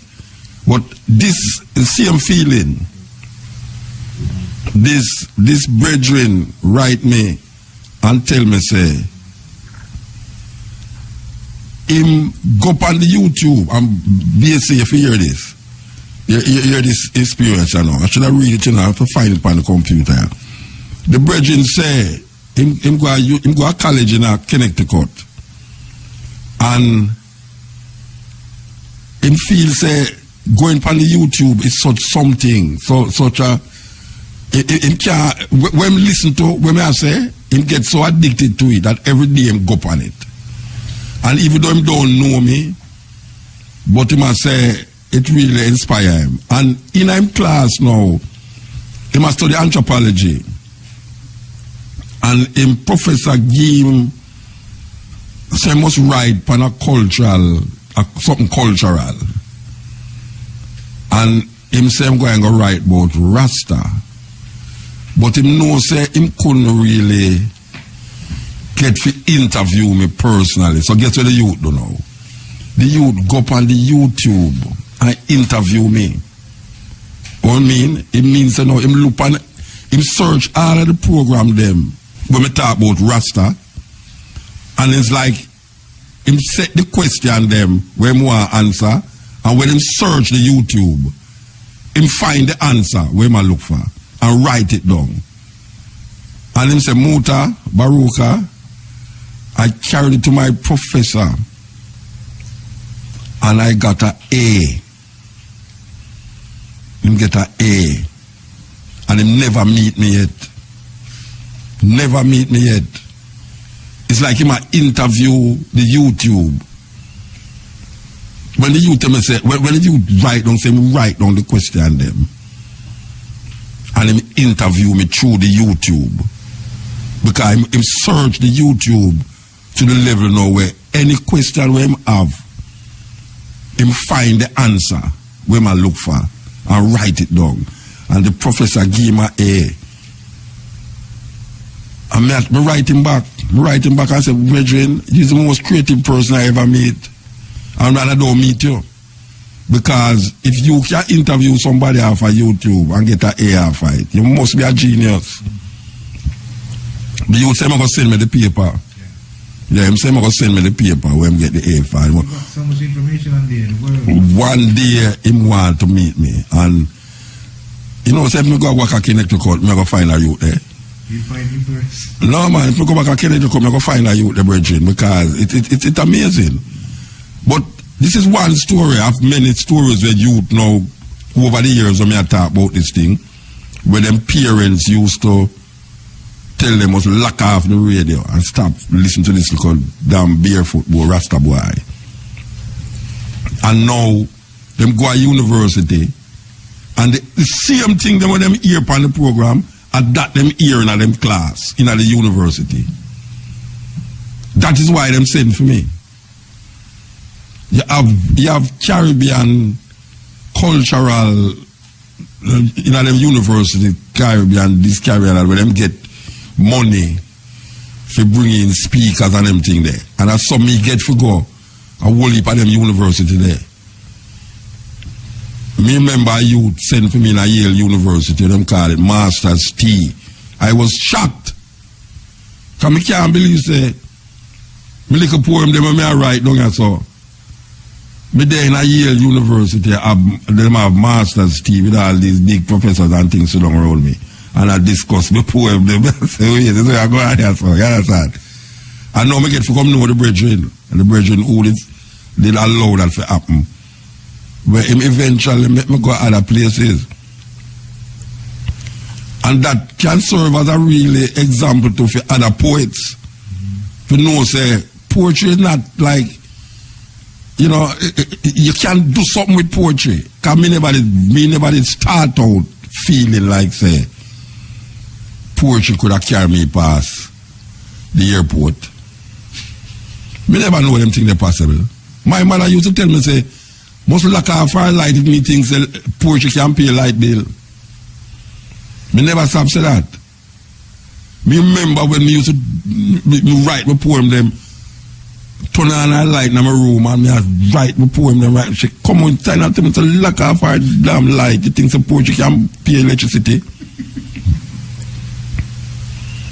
Everything when me have, a poetry give me it.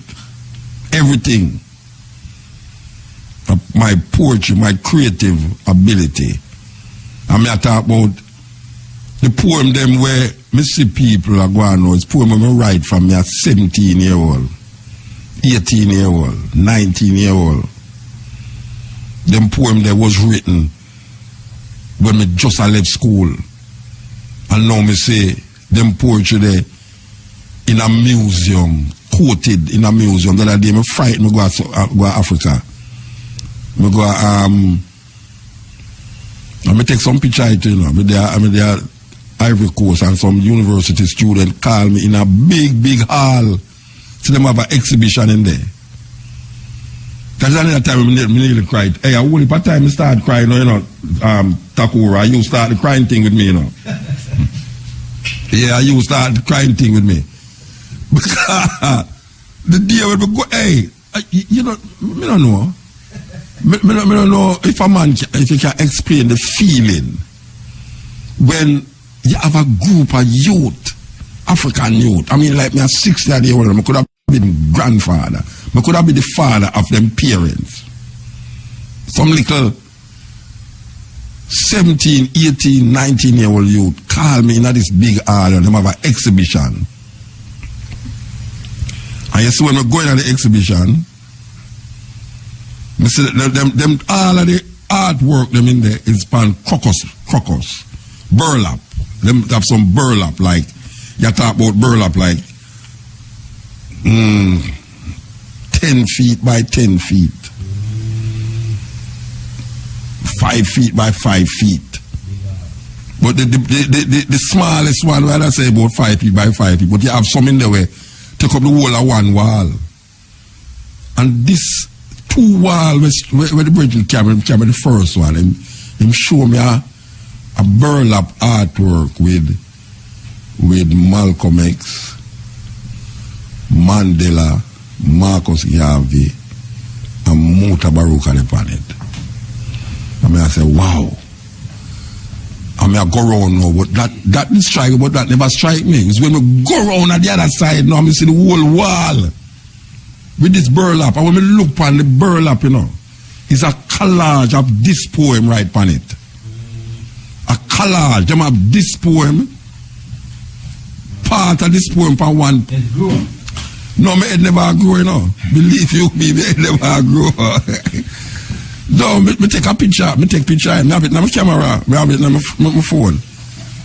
Me have to tell Jackie, say, Jackie, no, you have to come back the next year. Come. Me have to tell Jackie, say, Jackie, no, you have to come back the next year. Come look on this thing here because me can't believe this. He did it on Facebook? Yeah, she put it on Facebook? Oh, eh? No, me not talk about the picture one, man. Me not talk about this poem. The this poem, what them do with the this poem, is that really strike me. Because the thing, I mean, I see them thing the whole heap of time, I talk about the poem itself, what them do with the this poem. It was like, wow, really, you know what I mean? So why me I say that is to say this now, that you have youth out there who are write poetry, you know. And it look away, just like any art form, if I'm on a DJ, you know, a man a sing, him have no hit song and them thing, but you know. You see, poetry is a different thing, you know. Poetry is not a hit song thing, you know. Because poets, I find that poets is more true to the art, the craft, than even a DJ. Because DJ really come up with a DJ thing because he want boss, he want have a hit song, he want have something, he must have something in the poem catchy. And then so when the poet write now, the poet write based up of something where him pleased with or vexed with, or just it affect him. And it's so like true to form than where you see the popular music are going with now. That's why most time the music now, it's not so poppy. The poetry not so poppy. But the poetry lasts longer. Not telling you this. The poetry lasts longer. Because me can write a poem from me at 17. And now,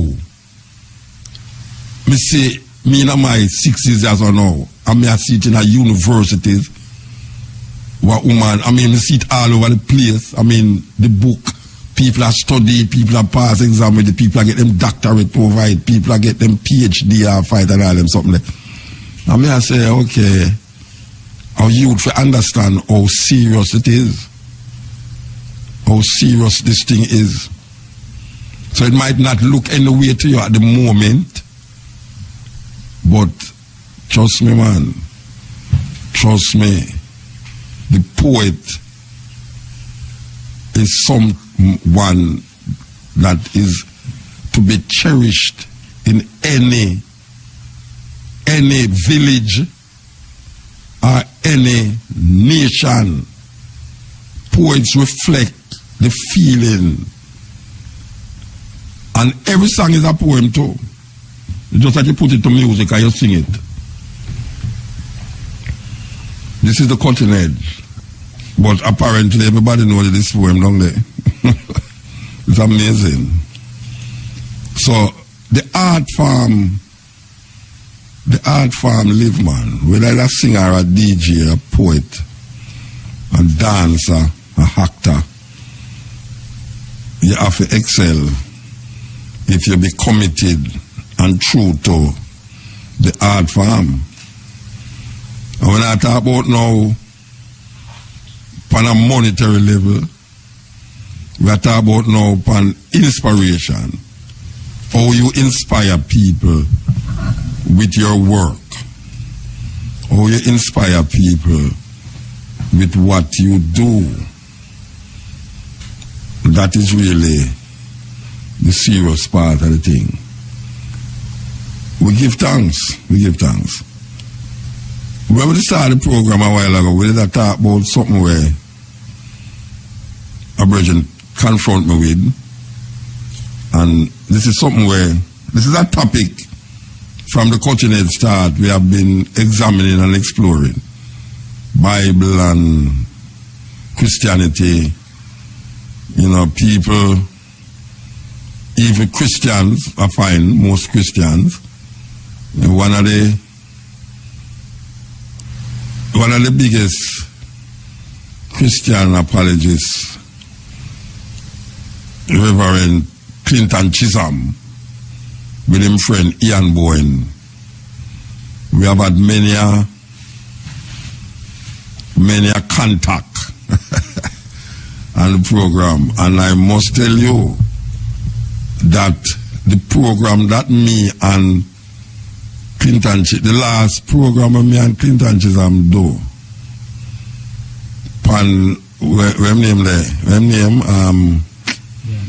religious attack, and then me and Ian Bowen sit down together. I kid you not, is the most viewed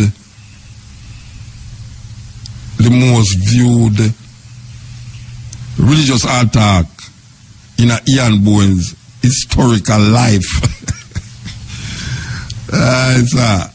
I remember, I asked Ian Bowen to come from my program and he declined, you know. And I said, you know, I'm not going to go back on the program. But then I said, I'm not going to spite him that way then. Him asked if you come for the program. And I really think about it. With so much different things that have been, you know, new information with him too. Because, you know, him kind of open-minded even though him not look that way. But you can't hear him reason for him program that him kind of open-minded. And I know, say, one of the reasons why I want to come is to me and him discuss these new information to him.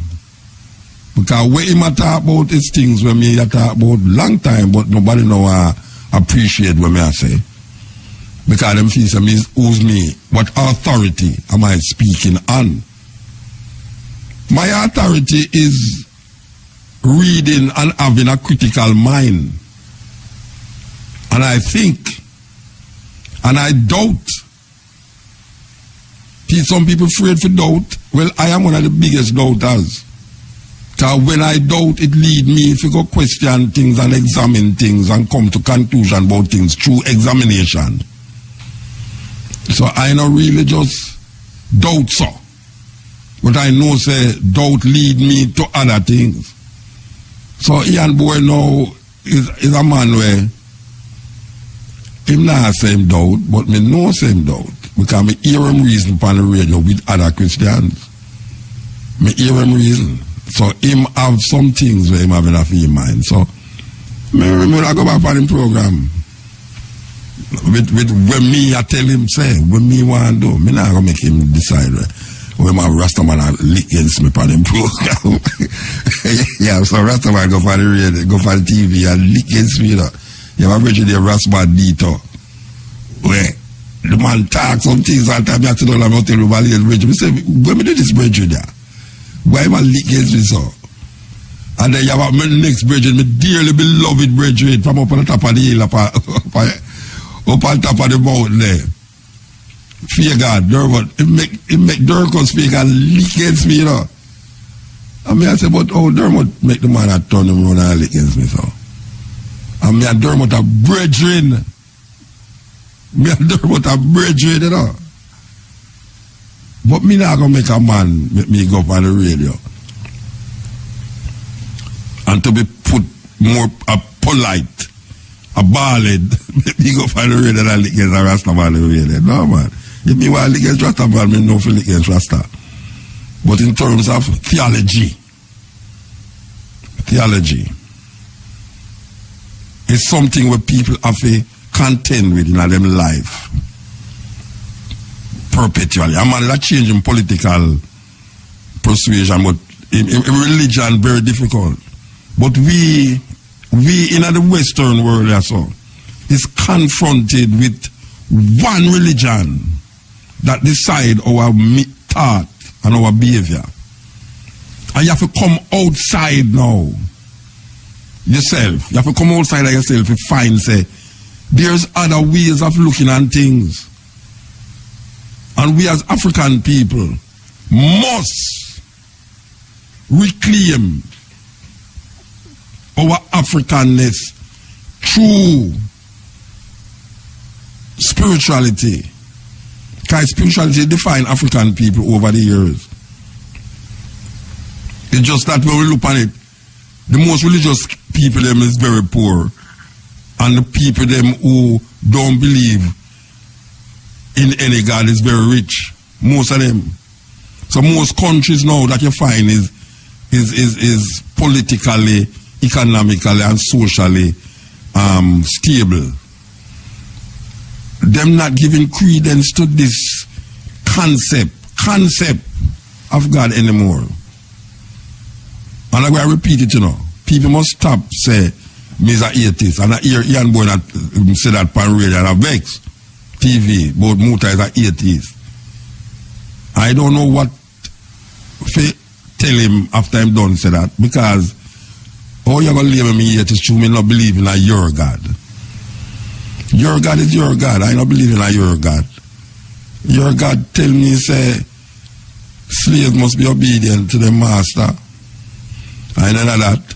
And that one day a man will come out of the sky and save me from all the wickedness and cruelty of earth.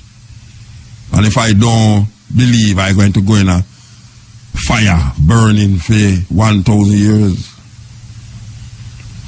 I not going to accept that in my life in this time. Yeah. And I hope say the Rastaman them do accept those things. When a Rastaman ball out, wicked, Babylon, and all these terminologies, apocalypse, revelation time. If you listen to the music, where the young, when an artist young and him does a side rasta, the imagery is biblical imagery. If you listen to Bob Marley song them, Bob Marley, no, the great thing about Bob Marley songs is that him know how to draw from the Bible and make it relevant to theme understanding. So most of the songs them have biblical connotations and this, but you have artists where write great songs. And it's not the Bible part of Bob Marley song that make them popular, you know. It's the militancy in which he express it. And people can relate to, if you are oppressed in Germany, France, Belgium, Africa, you can relate to it on a level. Plus, him have people that promote him from them time there. So, you know, that difference. But when you see how Rasta and what Rasta offer the world, it's not true. It's not no reading make the people them latch on Rasta so. Rastafari most potent expression is the culture of Rasta. And I'm going to even say it further to maybe even vex more people. It's not the theology of Rasta that drive people to Rasta. Because most people know who used to look like Rasta and gravitate toward the music and love the music. It's them not say Haile Selassie. But them love the red, gold and green, them love the locks, them love the idea of eating, you know, holistic food and them things. It's the culture of Rasta. That is a potent aspect of Rasta. The culture. The culture defines Rasta in such a way where no other group of people in the Western world, as black people who was domiciled on this farmer slave plantation island, no other group come with the expression that Rasta come with. So people gravitate to Rasta all over the world. Japanese, French, Italian, we live in a Rome. When you go, the biggest draw Bob Marley have a concert is right there in Italy, in a Rome. 100,000 people without any opening act. Bob Marley draw 100,000 people in a concert without any opening act. In Italy, Rome.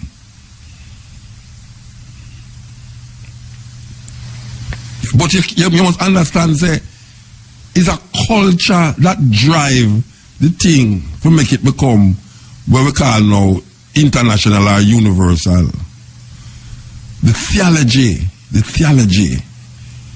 Most people, if you check them, all these old white people are coming here now and a Rastafari and dreadlocks and things. Them don't have nothing with Haile Selassie.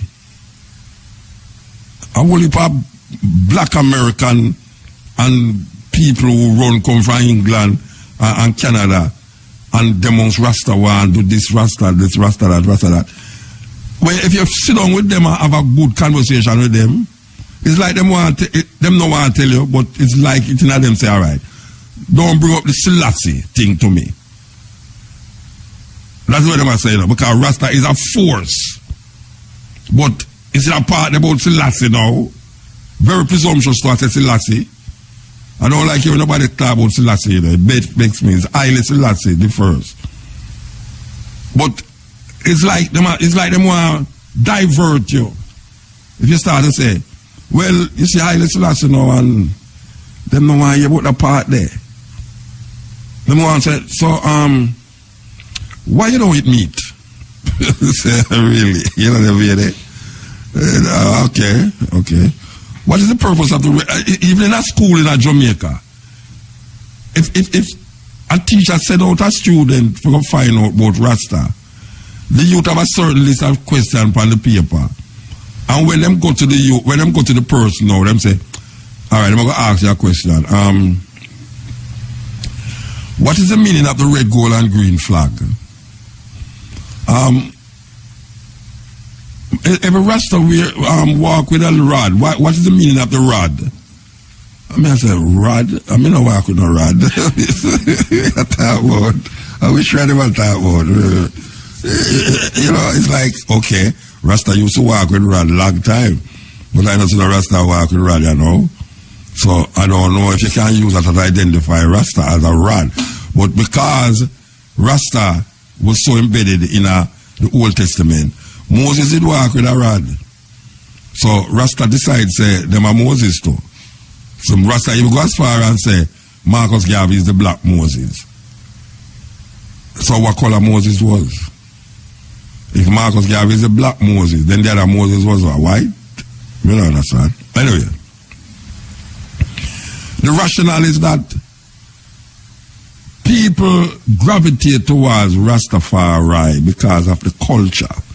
Some people, when you get down into the nitty-gritty of the theology now, never talk theology, and then now you hear Bible come up, and then them get turned off again.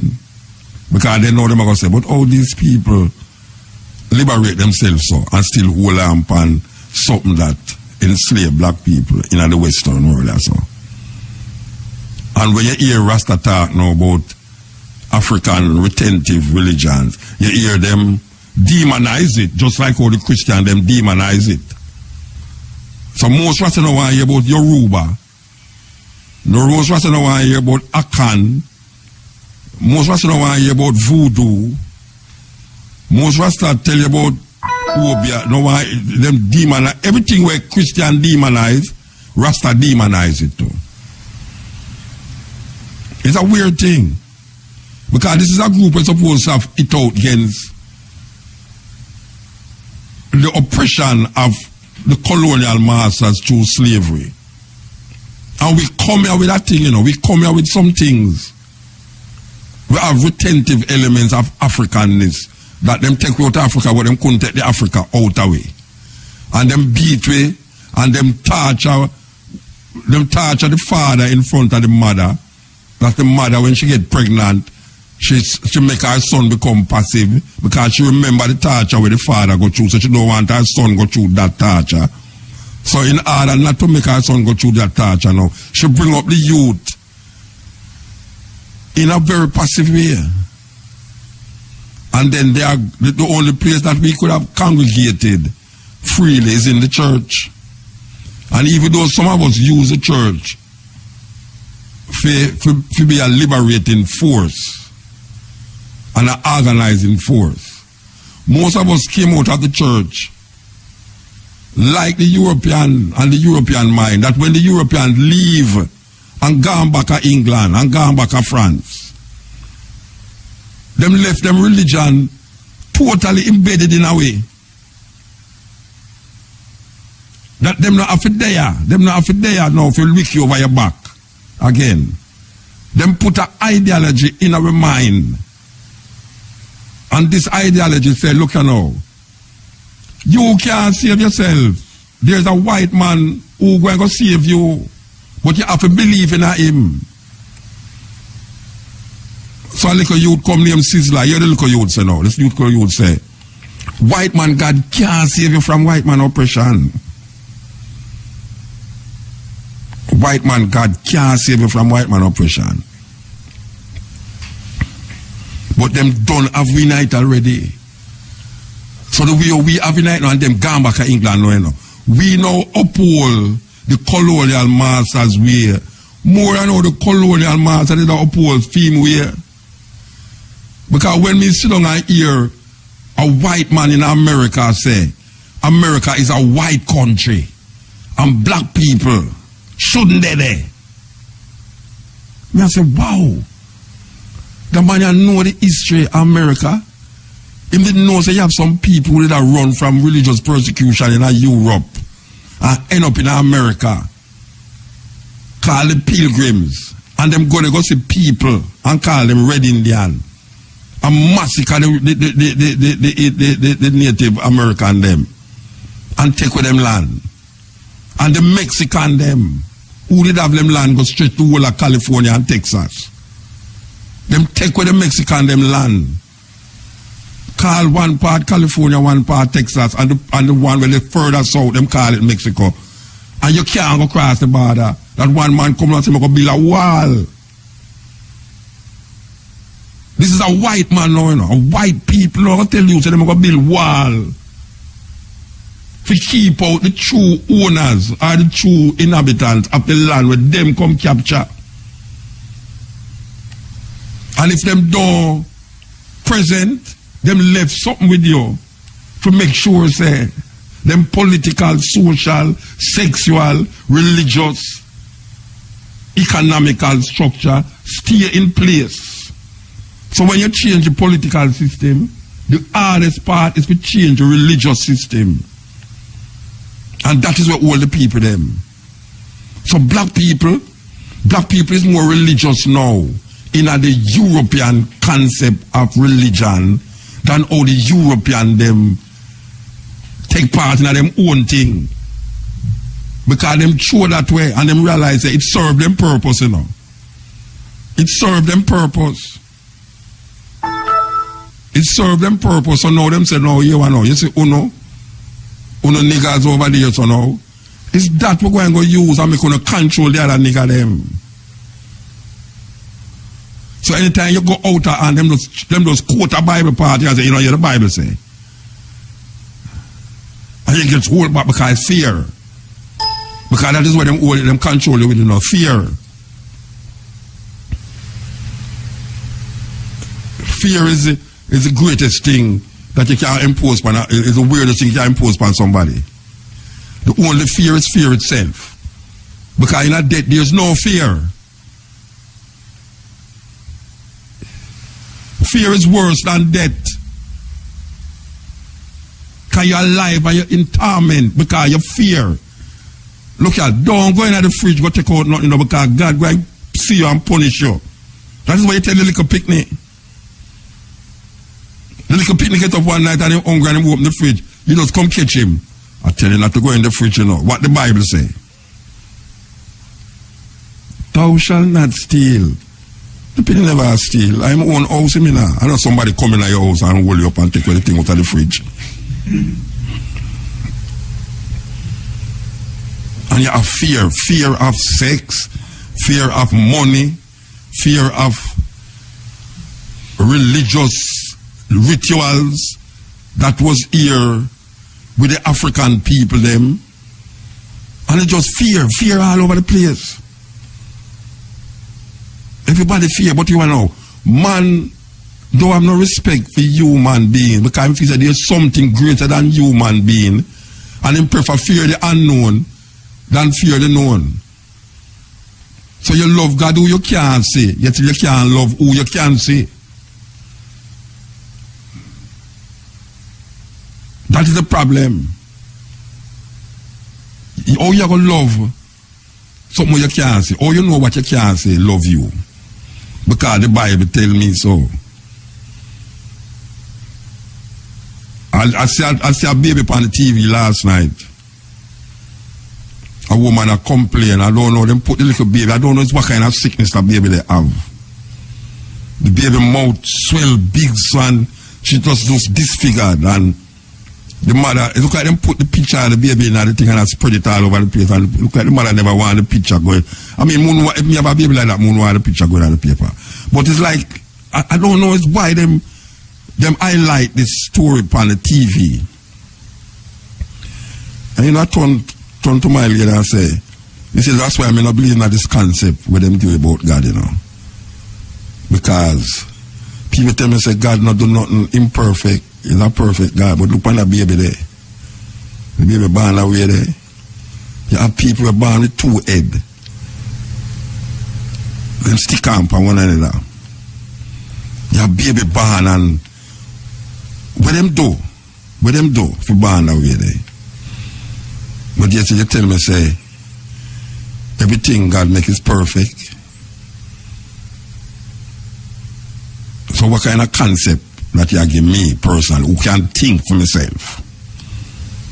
Can I reach a stage now where I don't just take things up? I have to reevaluate it. Sometimes I have to go sleep on it. And when I look, I realize I never sleep on nothing. Still the sheet and the pillow underneath me. And I say, how them get way to behave in such a way where the things them that we do, we feel say, is we personally come up with that idea. Like me look at my bridge a while ago. I'm tell me about a man pants. Or him won't wear one of them pants. I mean I call him name who me at. Him say him not wear one of them pants because the pants too tight. Some say, but you have one pants that will tear up. Him say, yeah, but him personally go buy that. And me assure him say, but I know you make up the idea for wear the pants. So oh yeah, what you have to about the man tight pants? Because you so wear one of them tight pants there because it's not popular amongst you yet. Same like how you have on the tear up jeans. Where you laugh over the stuff of Brian? I mean, yeah, I say, but watch about. Where you ever know, I know you come up with that.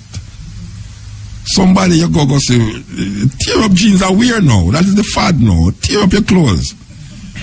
If you have a jeans and buy new, you go find some bleach and bleach out the part and rip it. Some woman reach up underneath the crutches that you can't see the crutches. And you say, wow, what crutches. Now the man, them wear something, them wear tight pants, so them tight, something them have done so the pants tight, so I don't know how them take it off and put it on. If it's like the woman who did have the cow and the grass the top of the house, and instead she cut the grass and put on the ground, she pushed the cow on top of the house. And the man who have him pants on the line, instead of him take off the pants and going at him, try jumping at the pants on the line. So I don't know if it's that them youth they do with them tight pants there. But what may I say is that them get with to do things where we personally, when we evaluate it in ourselves based upon for them logics, and we use for them logics to define everything where them do and where them do and where we do, we can't come to a different understanding about why we do this, why we do what we do. How much people question why them do what them do? Why the nation? Why are we democratic? Why we call a country democratic country? How much youth sit down and try to figure out it? I go examine why this. And when I look at America is not a democratic country. That me watching them election and now me come realize what I was taught was democracy. It's not where America practice. Maybe England practice it. Because we come out of our England system. But what now is that the American take the British system and twist it and turn it to suit for themselves. But them still say a democratic country. And me did learn say democracy means it's a government by the people, for the people, of the people, where the majority rule. Me come realizing that the American election that it's lie them a tell in America. It's not the majority elect the leader and the president. It's the delegate them. So you can get a majority of vote and the delegate them you don't get the delegate them, and you lose. The man who get less vote than you from the majority of people can win the election by the delegate them. Me never understand that. Give thanks to Trump. And Trump make me come really and look at the thing and I realize, but wait, our man will get 10 million vote, and the next man get 5 million vote. And the man who get the 10 million vote is 10 million people vote for him. And the man who get 5 million vote is 5 million people vote for him. But the delegate, them are going to decide who become the president or become the one who will represent that party for the president. And guess what? The man who get the 5 million, him get the most delegate. So it's him now become the leader to represent the party. Me never know that democracy that. Me never know that democracy that, you know. Me think that democracy was 10 million people vote. The man who get 5 million point 2 vote is him win. Can't get the majority. Me never know, say, boy, me get 10 million people vote. Me get 9 million people vote for me. The other man get 1 million people vote for him. But you have some people rolling now where you can buy and give them money, give them drink and thing and tell say what you know. You see me now, delegate, all right, me have most delegates so me win. Weird. So them halfway, I give credence to these things with them create themselves.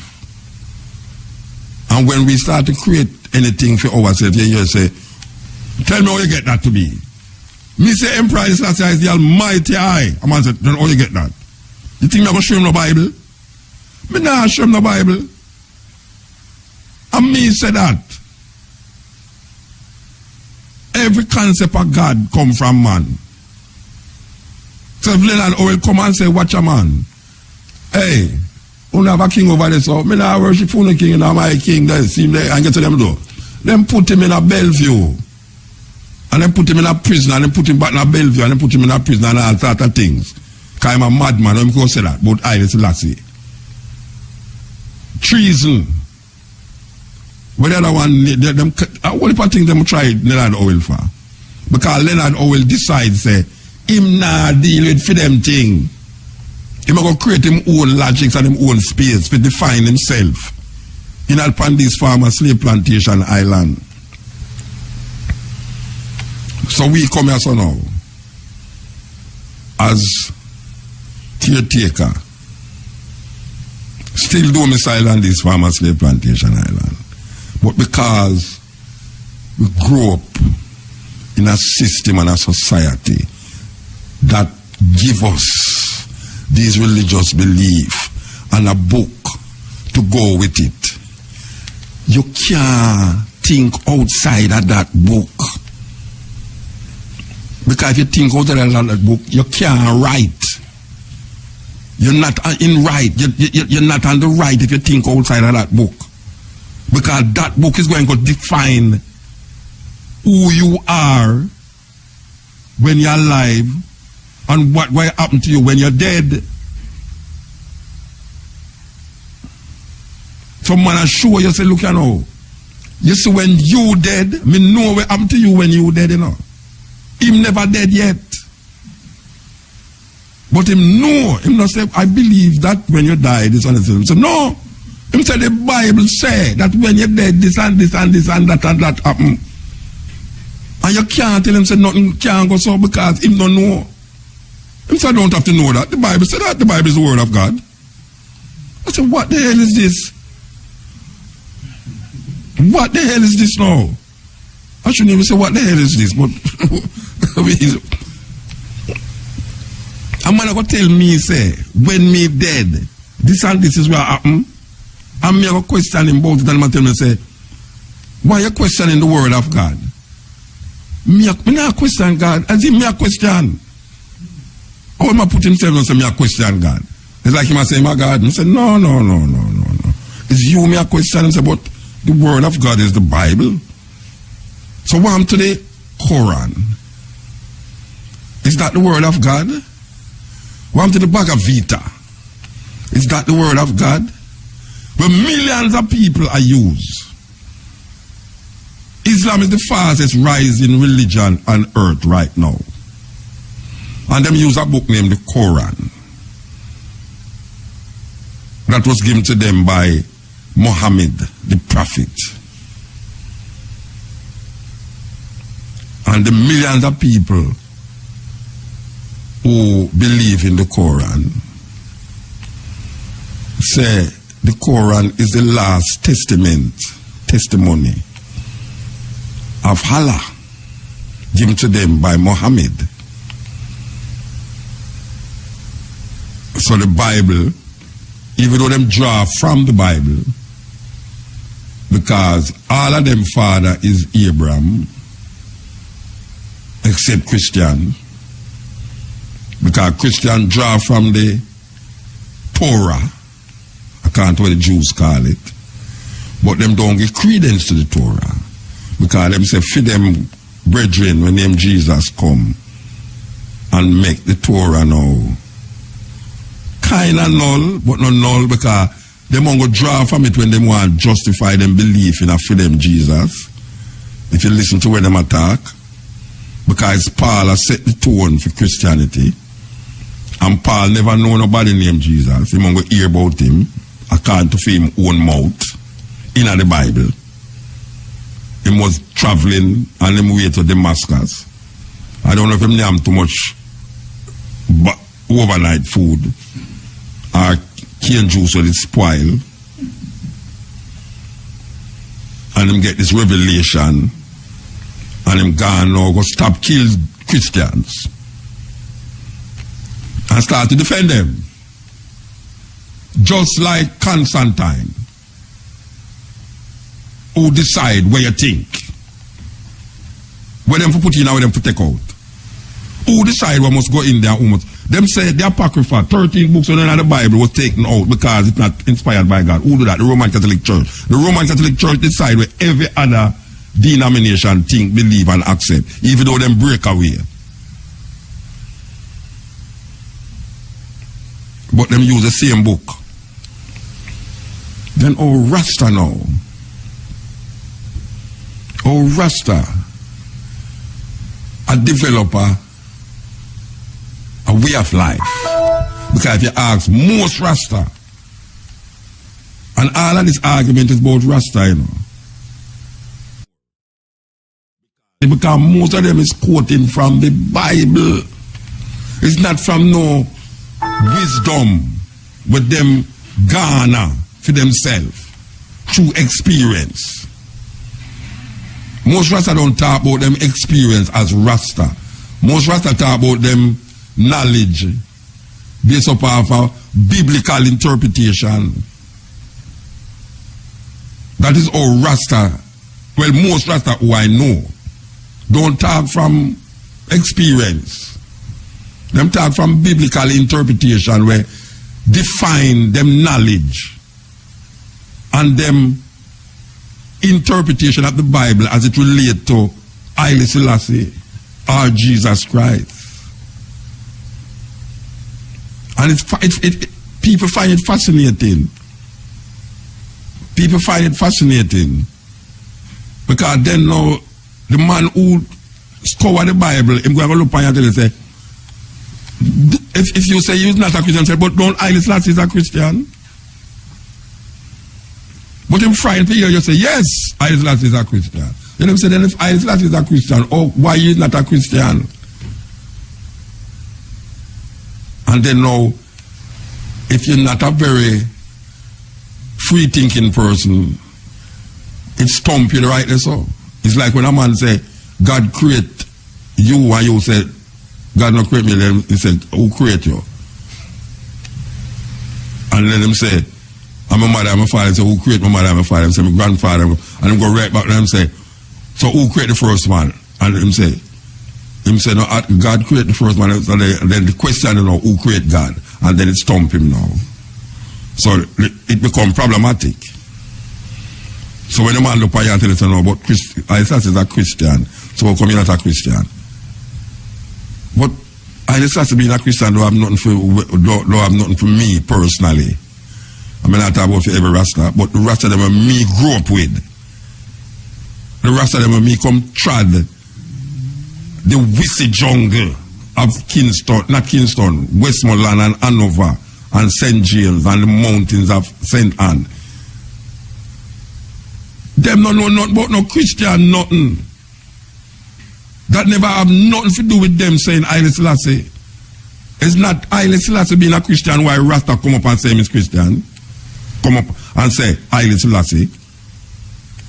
That is after talk, not thought, after thought.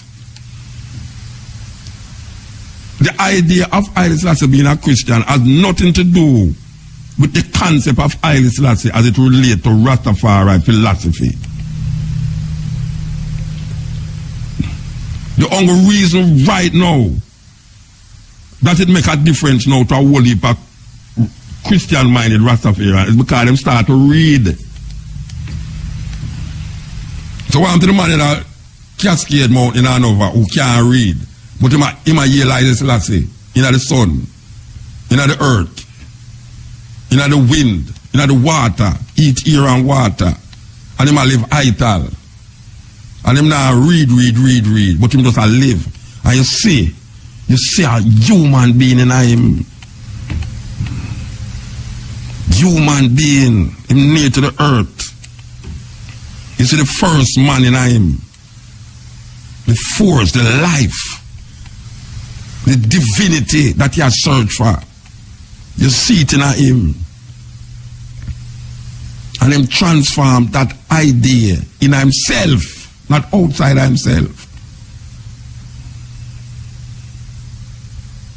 Instead of look for a man who talk about Jesus Christ is Haile Selassie. And then now you expect that this man to come save you. Save you from what? You better save yourself. This is a cutting edge on IRFM. Yeah, Romlian. Oh, you know what? Brother, it's a blessing. More life. It's a blessing. Yeah, man, give thanks. Boy, he's one of the devoted listeners, man. Believe you. Boy, brother, me I tell you a long time. Even when the brother did up on your house of paint. You know the brother did up on your house of paint? Yeah, man. All right. You see the brother already tell you, say, Latouche. Latouche? Latouche, my name, you know, but me not give it that name. No, you don't give me that. Yeah, you don't give me that. Era Latouche, that's my original name. Yeah. And me just give it Charlton Rumley. Yeah, because, that's how you identify yourself for years. Yeah. Exactly so. Brother, may I tell you, keep on doing what you do. Yeah, we're not stop. Me are one of the man where did want you come from the radio and the TV regular. Me even I say me the one sponsor you. Yeah, them like the TV one do. Me know that. The voice is terrible, but to see the person who attack, it's more worse. Brother, may I tell you, remember me tell you say me buy what? 10 CD, 12 CD for you already. Yeah, from them time there. And me I tell you say me care all people come know you. And MUTA, me I tell you say, what you do? Brother, I want you continue your journey. Well, I'm going to know you know, brother. We have nothing else to do about that. You know, remember, me have some CD where you forget, some cassette where you forget, you know. Yeah. And you may not know. Me I come from way back, and you know that. I remember, you know, Delaris committed. All right. Don't go no further. I'll tell you. And I tell some brethren about the eye, and I tell you, I love you more than Aki. As the Abaziro tell me. No, watch out. You know why Abaziro say that? Because I know say Aki are my favorite food. Yeah, me know that. But guess what now? You see, Abaziro is like you, and me respect that brother. They can't, and the man speak profound, eloquent. But I mean, even have the word to tell you how the man sound to me, MUTA. Give thanks, brethren. Give thanks. Me I tell you, see Abaziro. Yeah. I one of the man when me respect highly. Yeah, I'm gonna call and just say that to him. I'm gonna call and just say that. Yo, you see how the man sound to me, MUTA? Yeah. The man sound authentic. Yeah. And the man put him word in a spaces. boy, Muta, me tell you, say, me love you more than all Jesus. Love little children. All right, so give thanks. Here, brethren. And me tell you from my heart, brother. Yeah, me believe you, man. I tell you straight up. All right. When you hear me, I tell you about galleries, me tell you, say me love that. And worst thing about it, the woman born July like I and I. Just like Selassie. Yes, yeah. You go research her, man. I'm to tell you, Muta, because he's a July man, Selassie is a July man, Galleries is a July lady. Alright, my mother is a July woman too. Oh my word. My mother born the 23rd of July. Oh my word. I tell you. Muta. She passed her last year, them time. More than all Jesus love the good children. Alright, sir. Tell you from your heart, sir. Believe you. Wrap a move. Anyway, you need to check me in a Muta. You need to check me at Rumley, you know, officially in a Muta. But you don't tell me exactly which part Rumley is a long 28 Rumley and you can't miss. Alright, I'm not going to forget that address. I'm not going to forget. I beg you, please, Muta. Alright, you don't have to beg me, man. You don't have to beg me, man. Alright, brethren. Alright, blessed, yeah? Blessed love. Blessed, man. Yeah, man. I call it based on all you talk concerning Christianity more time. Yeah. And when I look at things, I don't think you have done the research then necessary to know whether or not there's something truly called a devil and there is a Christ. I believe most of hold on. We don't do no research to find out if there's a devil. I don't say. Yeah. You don't do no research. I don't think you have done enough. I don't do enough research to find out if there is a devil or there is a Christ. And look, first of all, I can say this to you. We are living into a world that you recognize is run unfairly by people that are without love and manipulate the human beings from left to right. And the devil is known to be a person without any love. Alright, which person is the devil? You identify him? Who's the devil in person? Listen now. The devil. Yeah, who's the devil in person? Are you listen now? Yeah. Are you as a person? No, I use a person. No, I use a person. I don't mean you said the devil is a person. That's what you just said. Yeah. Look here. Yeah. A person in the sense that it is not a physical being. Oh, so it's not a person then. So it's not a person. Listen now. Yeah. A spiritual being. All right. So he's a being. So all you know the being.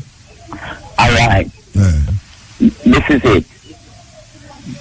In the creation, in God's creation, He created both the physical and the spiritual. Yes. The spiritual beings are those that are regarded as angels. And the devil is one such angel.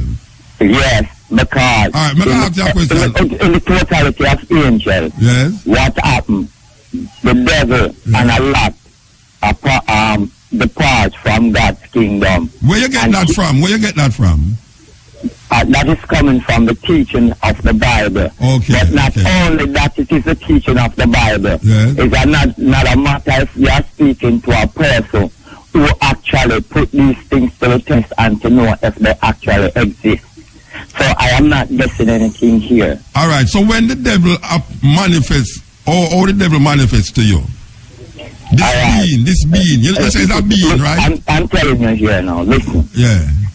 Many of these goddess and gods that you hear about, like when you would have heard about Isis and all these Horus, yes. Look here Hercules. Now. These people, these beings, live in the spiritual realm. The men, them, and even those who you call, who would make themselves known to be Queen Madam. Oftentimes, these are the people that are contacting them because they work into the spiritual realm. Okay. And when they contact them, they communicate, show themselves to them. Okay. And request that they ask of them, they grant it to them. All right, so I'm going to ask a question. You ever contact one of them yet? Oftentimes, I am molested by them. Because you are what? Let's say you are what by them? Molested by them. Molested? Yes. What do you mean molested? They interfere with human, especially those that they know is not ready to confide. No, but I ask you if you if one ever contact you yet. Just call me by all name. So by what means them contact you? By what means? Alright. There is this one. Alright, him credit gone. Him credit gone. Okay. Him a quote the Bible. If you come to a conclusion about a delusion, him a quote the Bible to tell me a reality that him see is not something where. Okay, we hear them reason all the while. We hear them reason all the while that people say, you don't do enough research to know that about the devil. The devil is a man construct. Devil is the opposite of God. God is the opposite of the devil. The devil cannot exist without God. God cannot exist without the devil. The only way you know good is to know something that is opposing good. Because if there's no thing that is opposing good, good is not good. Because in order to know that something good, you have to have something to oppose it, to say this is the opposite to good. You can't just have good. Because if you just have good, it's not good. Just like if you just have perfect, it is not perfect. If you just have God, there's no God. So man have to create something to oppose something inside of him. Because all of these things is coming from himself. The actions of the devil and the actions of God is defined based off a human culture and human experience. That is how you define good and evil. Good and evil is a construct in nations, in tribes, just like that. Because there's certain things that we will say that is good because the Bible say that, and there's something that is bad because the Bible say that. In other cultures, it's normal way to behave. It's normal way to react to things. Man make law and break law. The law cannot save you. As a matter of fact, the law will make you, put it in a Christian way, make you sin. Because it's through the law why you know you must do certain things. And if you do it, the consequence in which you do it might lead to something. But it's the man them going to judge you for it. It's not God going to pronounce judgment on you. It's man, a judge, pronounce judgment, and his man carry out the what they call it, of the judgment. You understand? So when the Bible says stone him to death because a man sleep with a next man should be stoned to death, or a man sleep with a next man's wife should be stoned to death, or a child who disobey him parents should be stoned to death. His man put that law there in order to keep the tribe or the nation intact.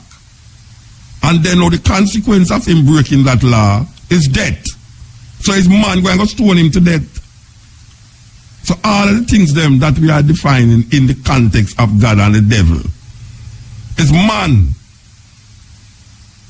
Yes. Yeah. MUTA. Yeah, blessed. Blessed. Glad to hear from there, and you're doing a great work and everything, man. We really do appreciate that. Give thanks. Yeah, man. The thing about reason with you about was, I say you always say,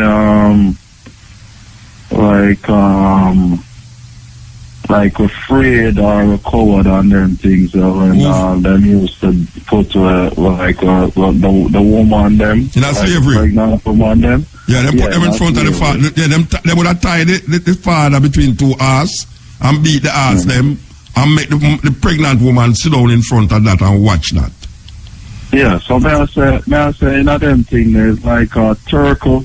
When the turtle come up, see turtle come and him lay an egg, she lay her egg them and she go back. And the youth them know where to go. and then go out there and then find back the same beach and come lay again. So may I say, if them things are written in the DNA. If one are written in the DNA? May I say, them atrocities where we use to face, them the things are written in the DNA. A pregnant woman pass on certain things to the DNA, to the youth in the DNA, yeah. Yeah, so that may I say, so that's why we're so afraid. Yeah, man. Kind of leg off for the Bible thing. Certain things, yeah, because we scared them drive that in a way, and it's in our DNA. In a way from them, the kind of the trauma still lives in the DNA. It's actually written in the DNA. So how we get rid of it? You have to agree. We get, no, but you answer man. How we get rid of it? We used to look for life through the Bible, and you kind of teach me, say, Christianity is a young religion. Of course. If you look farther up in it, then, as you said, include other people's philosophy and write themselves in our history and them things. And then left we out of the history too.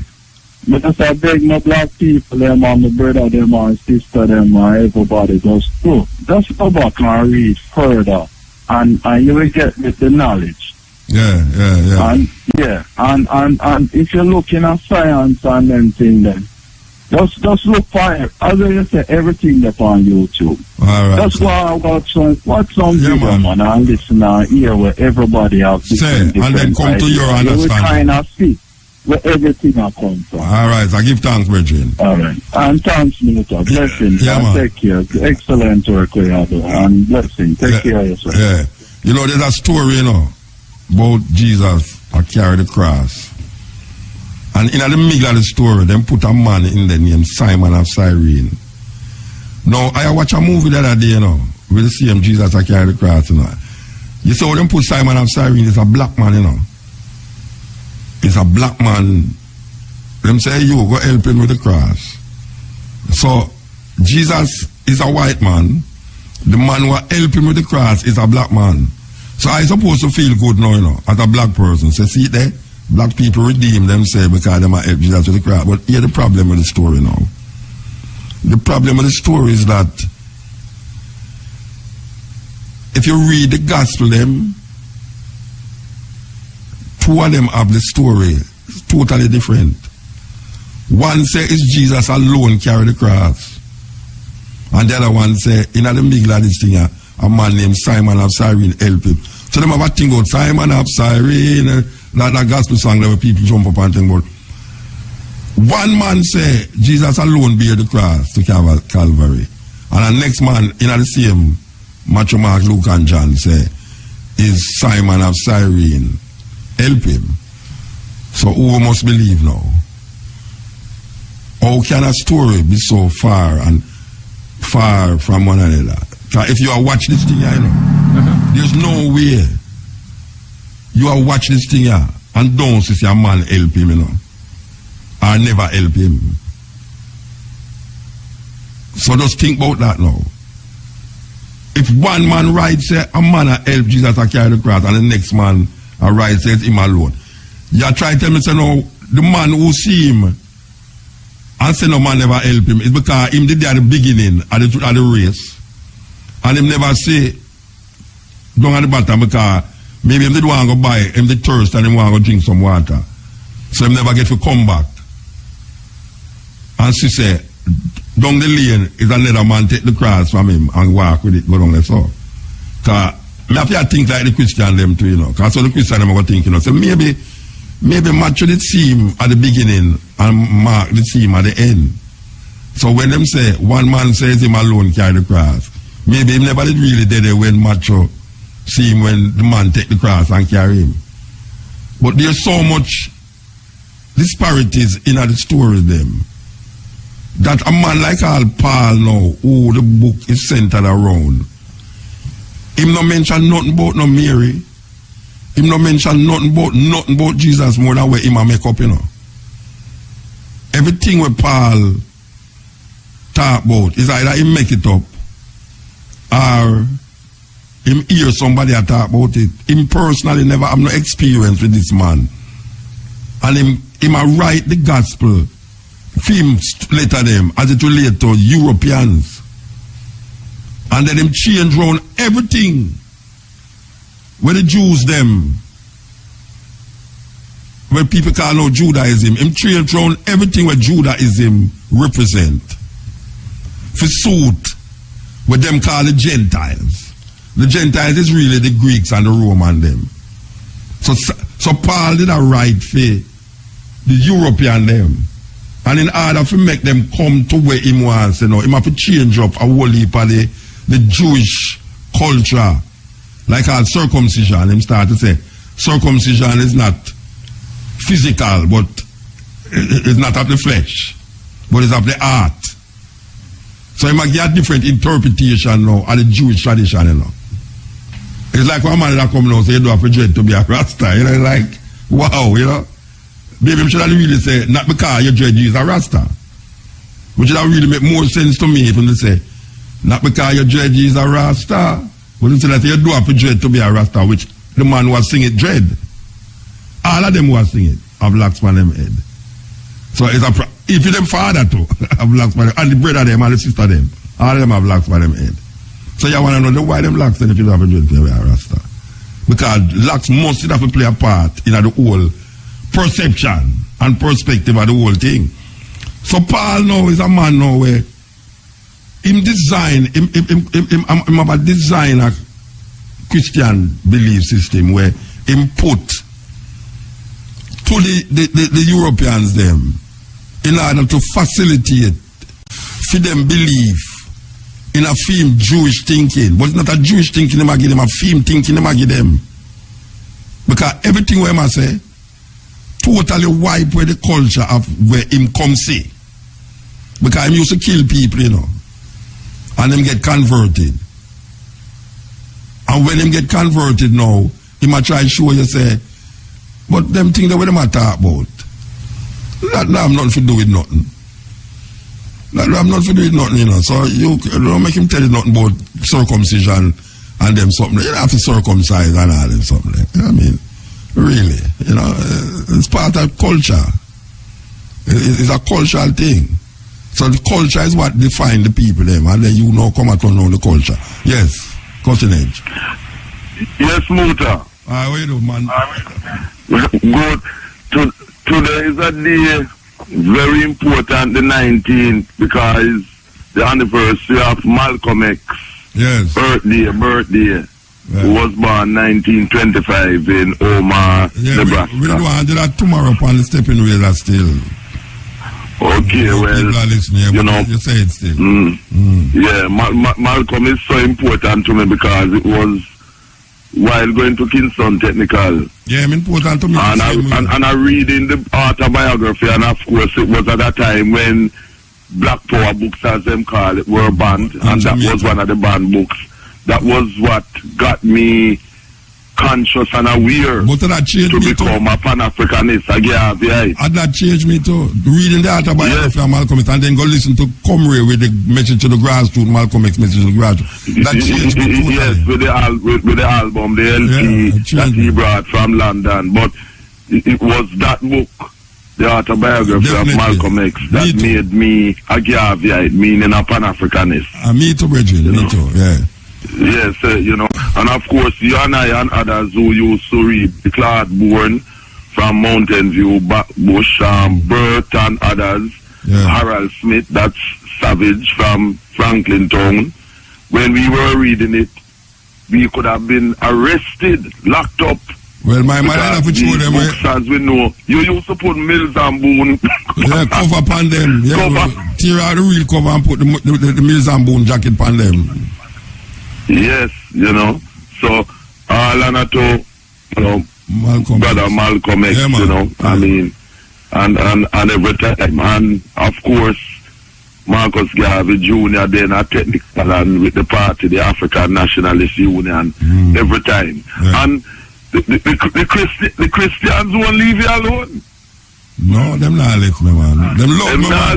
That is why this work is non-stop, because the psychological indoctrination due to the trauma that came about due to the enslavement by these so-called European Christians, and we have the equivalent in the Arab Muslim world, where the Arab Muslims do that to our people who get Islamized, Of course. The same equivalent. Can't tell them nothing about no African religions and that type of thing. So our work on all fronts, whether with regards to Christianity and Islam. That's why we have to keep saying it, because if we stop saying it, it come like whenever they do nothing, so we have to keep saying it. So, yes, and it is the only way in which we can expel these false things. But good news that yesterday, Wednesday the 18th, that one of the Chibok girls, Amina Nkeki, was found by a vigilante group.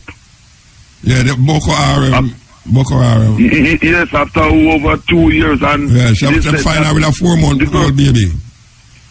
Yes, and he said that the girls are still in that Sambisa forest, which is near the Cameroon and Chad. You know what I mean? Let me tell you something now. You see, today Malcolm X's birthday, the 19th. We're not going to talk about Malcolm X and the stepping razor. You see the Boko Haram thing, we're not going to mention the stepping razor.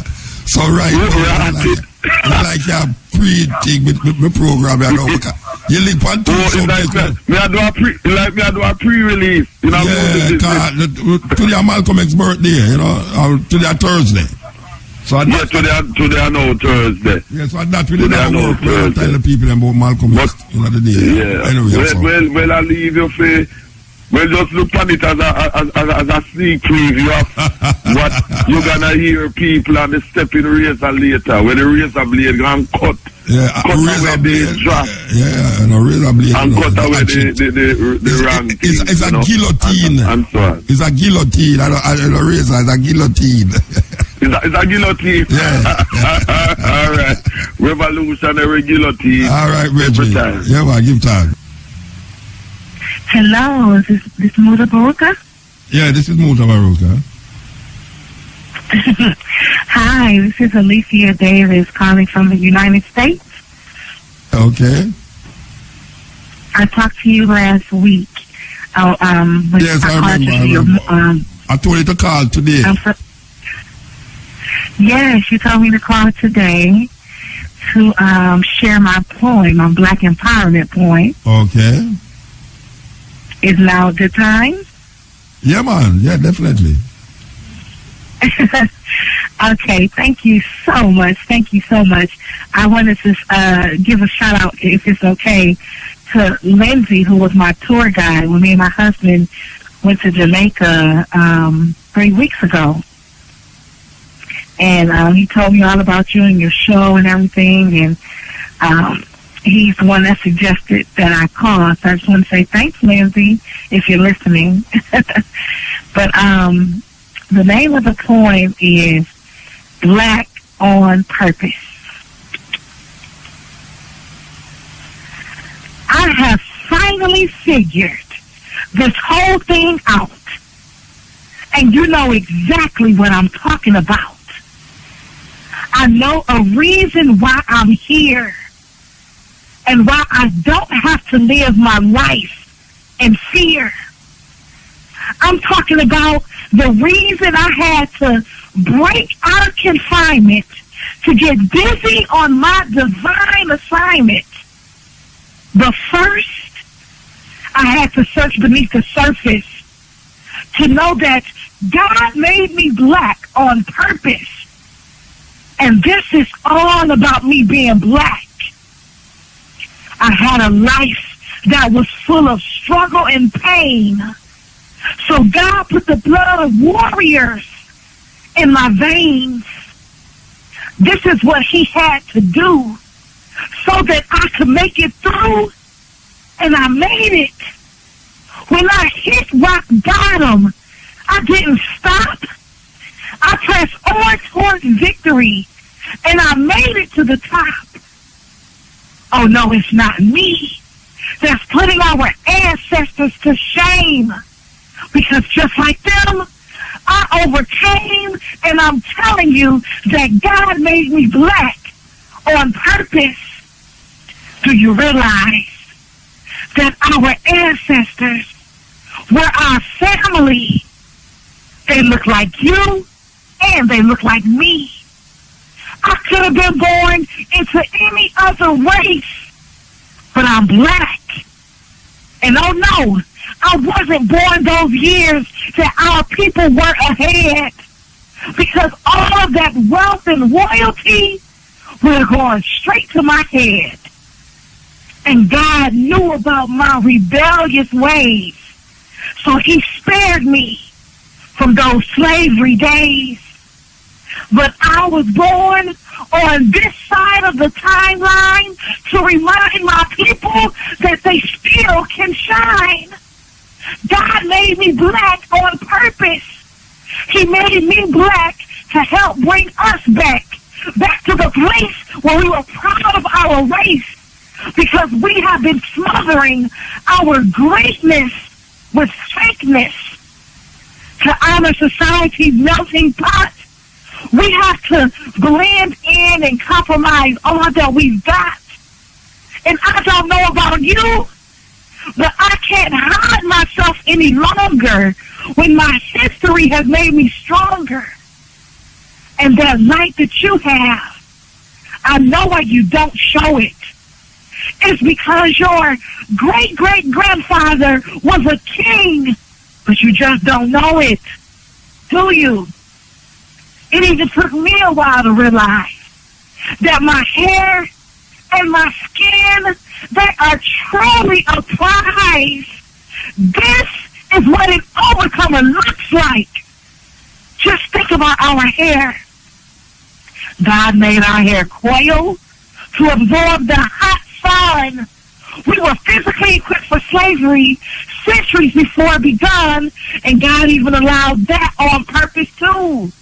Black people, we have a testimony, a story with a beautiful beginning from a time of striving and winning. And even though slavery did happen to us, the world is still pending. They are waiting for our happy ending. So let's make it happen, y'all. I know that God made me black on purpose. And this thing, it goes way beneath the surface. And God made you black on purpose too. But will you unleash the greatness that is inside of you? I know that God made me black on purpose. Yes. Thank you. Yes, sister. Give thanks. Give thanks. Powerful. Were you shedding tears a while ago? Say that again? Were you shedding tears while you were saying the poem? On the inside. On the inside, okay. Yeah, yes, on the inside.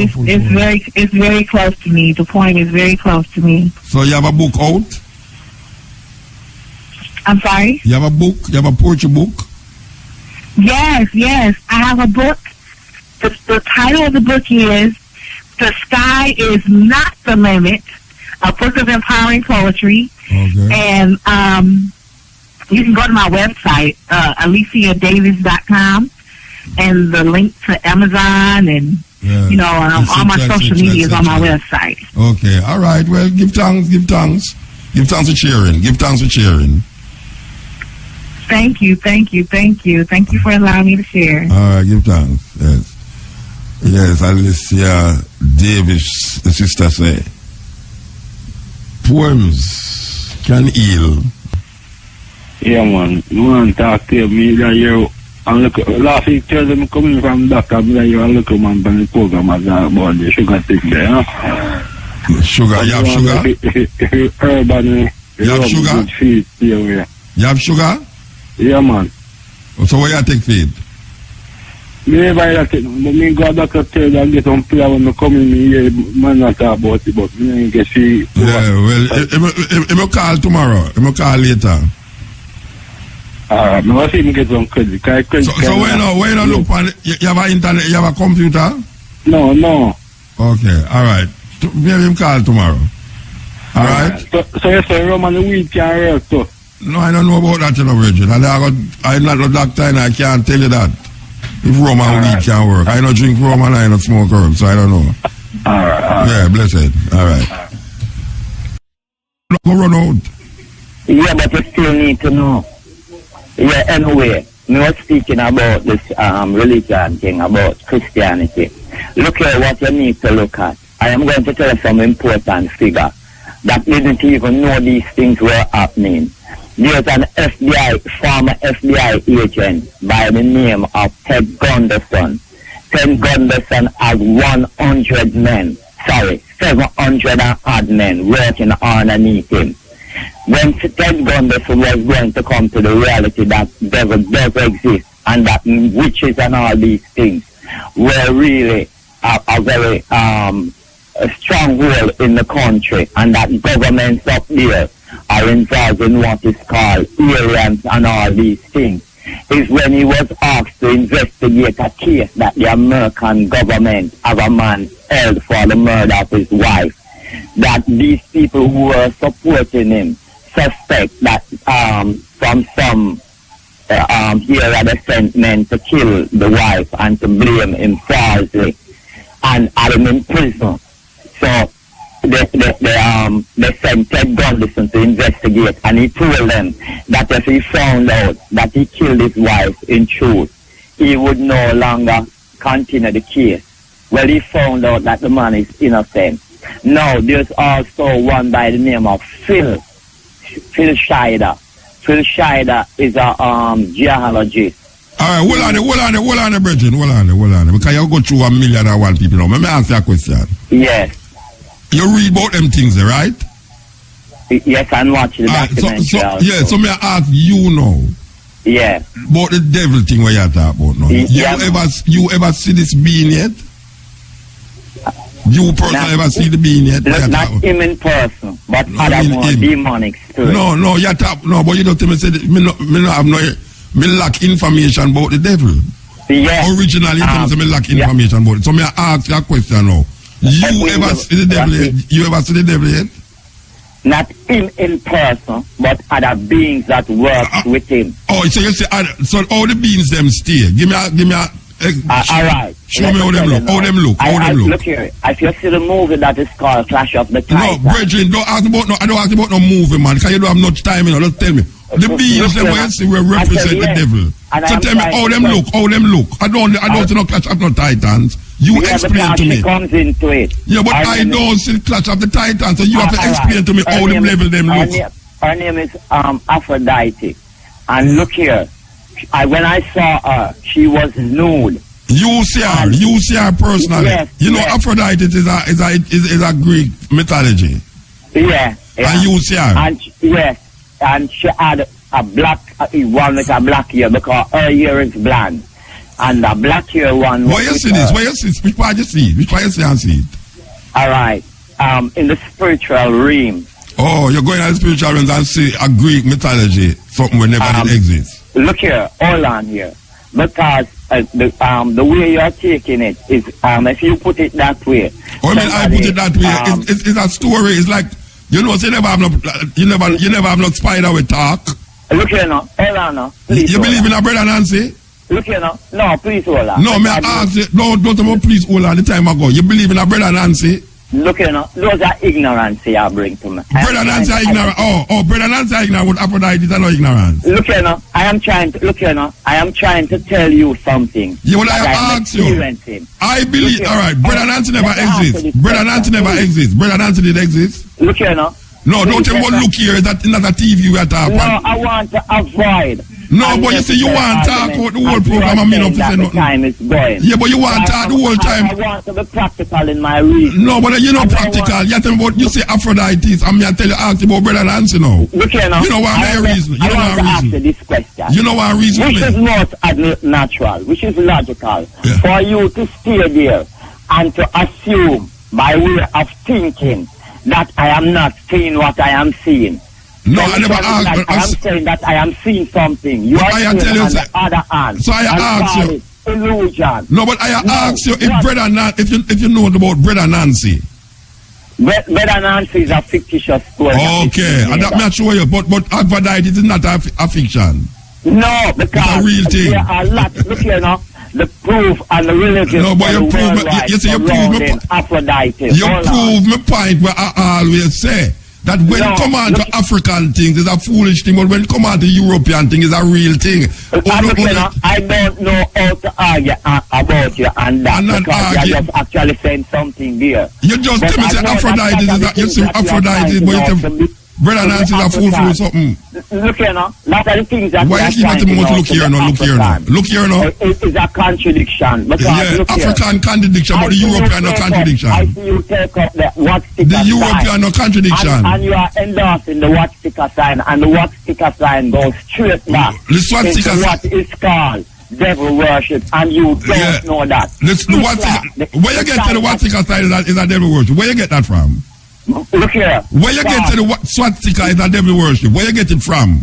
I am telling you. Where you get it from? Listen, just listen and you will hear. Tell me where you get it from. Alright, you have 1 minute to tell me which part you get the swastika is a devil worship sign. Tell me.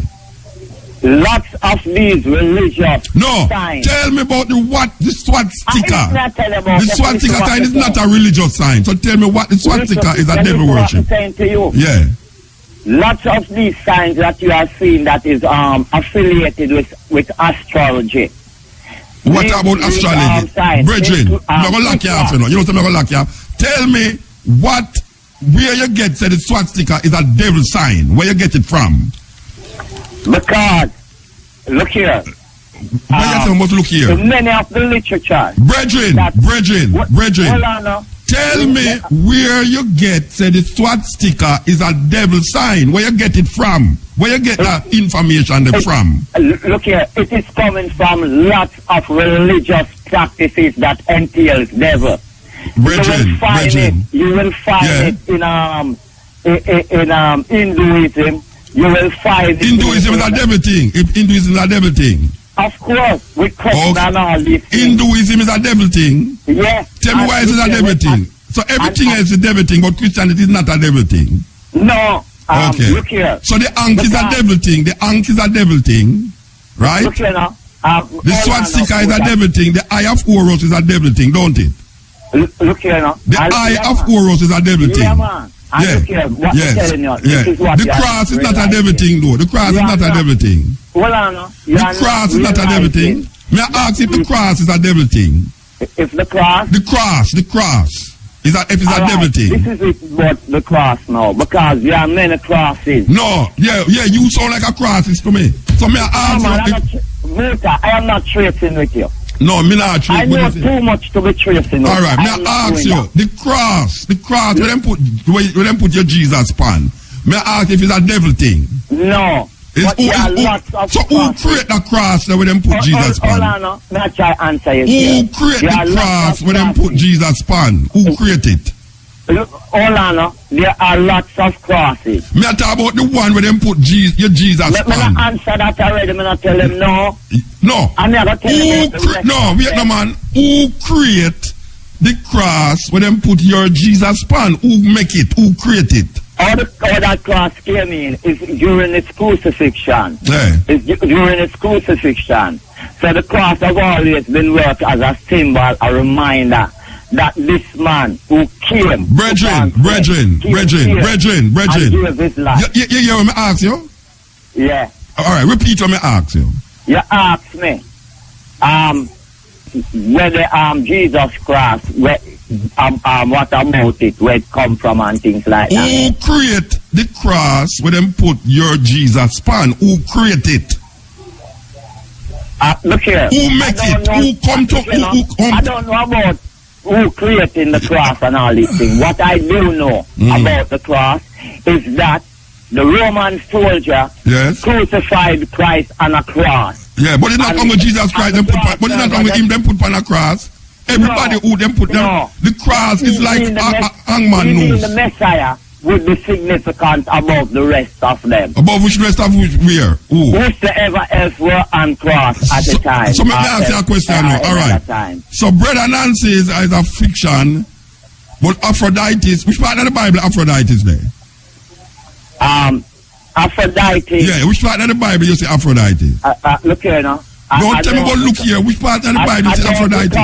That's a fiction of speech, man. So Aphrodite is a fiction. Aphrodite is fiction. Aphrodite, I cannot tell you that I recall. But me I tell you say Aphrodite is a fiction. What you saying is Aphrodite is what you mentioned to you see. It's a fiction. No, man. Look here. I'm not sure alone, me say either. Yeah. You know, you're not sure alone. You see my great-great-grandmother too. I'm not sure alone, me say. Look here. You see my great-great-grandmother? Go ahead. Aunt Doris. You see Aunt Doris? I don't know who you're speaking. I'm an auntie we're dead long time, man. Look here, you're not trying to have a discussion. No, but me can't no discussion with you. Me can't no discussion with you. Me can't no discussion with you. When me for research, the swastika is a devil symbol. That me for research. You know what you are doing here? What me I do? You are basically thinking from your mind. Oh, we must think from the bottom. You have done alright, me start think from the bottom. You are thinking from your mind. Me think from the bottom. Because it is from your mind that you are speaking. Where you are thinking from? Up all kind of things that if I was not at me never make up Aphrodite, Virgin. No, but you think it is a makeup. But you tell me it's Aphrodite. Yes, I am telling you that. Yeah. But this is what you need to know. And you are calling it fiction. Right throughout Greek and Aphrodite don't even come in one tongue either. To say she's just restricted and Hercules to the Greek philosophy. And Hercules too. Look here. You ever hear about Aesop? Look, hold on. You ever hear about Aesop? I don't know to what. You ever hear about Shiva? You ever hear about Shiva? Shiva. You ever hear about Gautama Buddha? I heard about Buddha. Yeah, what's wrong with Buddha now? Tell me what's wrong with Buddha. Is that devil that? Buddha is a devil, don't it? Hold on, Muta. Watch out, me have to move. Here one now. Get a good ganja split. Get a good ganja split and go smoke it, drink it, eat it, and start look for it. The discussion I want to have with you. Yeah, but the discussion, me don't want no discussion with your brethren. Because me don't really want no discussion with you. That when you're unable because up to now you don't tell me where you get to the swastika is a devil symbol. Look here. I've already tell you that this is in lots of religion. That there's no devil practice. Look here. Yes. There is. They never see them use it. You never see them use the cross in a devil practice though. Look here. You ever see them use the cross in a devil worship? Me ask you ever see them use the cross? There are lots of crosses. Yes. I look like you are one of them. Look here now. Here we do. Stretch out your hand. Stretch out your hand. Stretch out your hand. Stretch out your hand horizontally. Look here. Stretch out your hand horizontally. Me gone. Here, Bridget. Me gone. Me have to leave. Might as well you go because. Well, me I tell you. It's like people, you say, that's how you have to listen to culture that straight. Because you say between 1 and 2 is when it rise up, you know. Is when them people they rise up, you know, between 1 and 2, you know. Trust me, man. Wow. The man said, see Aphrodite, you know. Aphrodite, a whole lot of people might not know where we are talking about when we say Aphrodite. You can go up on the internet. Where we talk about is Greek mythology, you know. Him see Greek mythology, and him go on and tell me, say, the swastika is a devil's sign because bad people use good signs. Me must now throw away the sign. So like the ant now, me must throw away the sign because every other thing now, you know, him say the Hindu thing a devil thing. Everything is a devil thing, you know. But Christian now is the right thing. So everything else is devil thing. A virgin called me like that last week too, you know. Them no want hear nothing outside a Christian thing, you know. Them not open to nothing. And that hurt me about how black people get terrible brainwashing at this part of the world, I know. Other people culture is not identified as substantial or valid. You understand? So for you get stuck in a religion, you know, everything else outside of your religion is devil thing. A man called me last week and I had the same thing too. Same thing. He might talk about what him say. He say, all of these people say things, last week we talk about angel, a man come and say, me going to live to see angel in the sky with wings. After me done, I tell him, but it's mythology. It's not even mythology, it's lie. There's no such thing as angels with wings. It's European people build up that and make up that.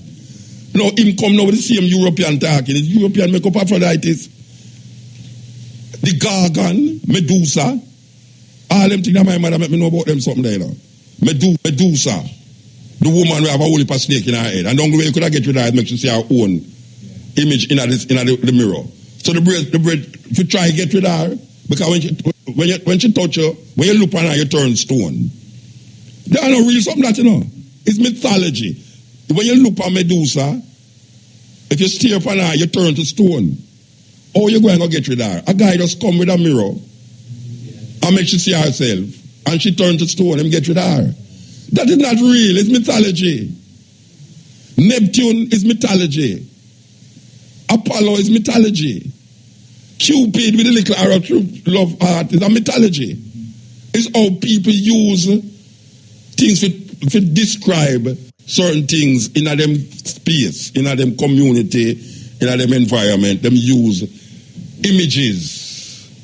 The Egyptians them use animals because them say the mindset of animals, certain animals represent how human being exists. And I used the analogy last week when a woman said man a dog. She means say you're promiscuous. You go out there with one heap of woman. You're man a dog, You go out there like Matrix. A dog. See him there? You look at him good. He's a dog. You understand? But it don't mean say you walk on your four legs and thing. It's a metaphor. You're using when them would have called malapropism. Malapropism, them call it in a literature. European literature too, yes. When a man say upon the Egyptian motifs them, a man with an arc head, with a human body, right away him say a devil thing that, Him say a devil thing. But him not say a man with a fly with wing, a devil thing, It's angels. Imagine a man, a little baby have a wing and fly. If me was see a woman, if some, hey, watch out. Jesus was not coming on a night like no thief on a night, and go down all a certain, go down all a flanker, Jesus coming late in the night like my thief in the night, man, and go a flanker. Oh, God, see the flanker, where they come from, If those can shoot you, a flanker come from, Real chicks. Where they come from, flanker, you ball out, they will shoot Jesus. See? The man, me ask him about Brother Nancy, him said that's a fiction. And him can't, and him come teach him, try to teach me something, Say me no investigate enough. And him go teach me things now. And I go talk to him and say, what's your name? What's your name? We can't watch mix the name me. What the name is again, Virgin? Aphrodite. Yeah, the Greek mythology. You know about it, Virgin? Yeah, slightly. Me too, slightly. But me know enough to know say a mythology, a story. Yeah. No, go so. Just like Brother Nancy. Brother Nancy is a way to teach you things. But them use a talking spider. You don't believe that there's a talking spider in the Asante Kingdom? Then why the hell you believe a snake attack to a woman in a garden named Garden of Eden? Because it's not the Bible. And God cursed the snake. So the snake have to crawl in belly. So when did I do? Him did I walk stand up straight all the while? It's where them people are coming from. Snake talking in the Bible. And Nancy talk, and Nancy trick you too. And Nancy show you how stupid you is when you fall for certain things. But me believe the story of them. But me not believe, me go to Asante Kingdom, nobody don't believe say there's a spider where there's a talk and I run up and down in the village and I talk to Brother Tiger and Brother Tukuma and all these things. It's a story. It's a story to show you a greater meaning. It's like a parable. It's like, allegory. You understand? Just like Aesop. Aesop fables make animals talk. I mean, most of Aesop fables, if you read Aesop fables, it tells you about the animals, them, but the animals them is used to emphasize a human characteristic. You know, see it? But, I mean, really, why them always call at 2 o'clock in the morning or between 1 and 2 when Matrix coming for the program? No, me I tell you, Rasta. Matrix, you ready, sir? Because I got 3 minutes over your program, but I'm trying to figure out what is it with the program between 1 and 2 o'clock? No, why do people not call like 10:15 or 10:30? King James called between 1 and 2. Jesus called between 1 and 2. Haile Selassie called between 1 and 2. God called between 1 and 2. And all, me tell the operator a while ago, I say, operator, you say if King James, God, Jesus, or Haile Selassie call, make them left them phone number, me call them back. Right, I would never say that. Aphrodite speak the call, mate. Oh, my dad, I said, Lord, take the case, make me persevere. No, Rasta, believe you me. I can't, I mean, I survived still. 20 odd years, that is I survived, believe you me. Yeah. After me feel me get to it, you know. Come and tell Brian, I get to it, get to it. Tell the operator, I said, if Jesus, Haile Selassie, God, or King James call, tell them someone's left them number outside. Lord and skirt. Aphrodite speak the call, the Terratin. Anyway, you know. Want to give thanks for Brian. Give thanks. Give thanks to sir, believe you, I cry till I laugh till I cry. I don't know if it's cry till I laugh. I don't know which one. If it's laughing and I cry and I'm laughing. But yeah, all right. Anyway, I got to get my composure right now. We want to give thanks to the moment, give thanks to the time. We'll come forward from 2 to 5:45 with the stepping razor, the art of war. Why you look me hungry? Yes. Me hungry down right on main street I say I watch you right beside Jankro. Yes, we want to heal up my brethren. My brethren, you know, say daughter from there I'm hungry in Kingston I tell me say, oh me no call your name. I tell him say me never heal you up for make people know who. But are you alone in the place? So I want to heal you up because you make me know vex with RFM at night time, at daytime, you understand? So why heal up me hungry, why heal up Tracy? Even though Tracy gone clear at 12 o'clock. And we want to heal up basically in the studio with them goalie camera them around me with the big bright light them when me not used to the whole of the program. The man who put cutting edge on the viewership of YouTube and get 7 million views. It's amazing. And what me say, we come forward. So I gone, you know. I gone with this tune here. You know, so I'm going to play it. Who are you look my brethren Abba? Your brethren was called So my people, this one was indeed a warm one. So feel free to leave an honest comment down in the comment section. And also, your own opinion. And you don't know say, me day upon the Black Unity program. So feel free to leave a like and subscribe to this channel if you're new. Big up to each and every one. Up until then, peace out. Adios.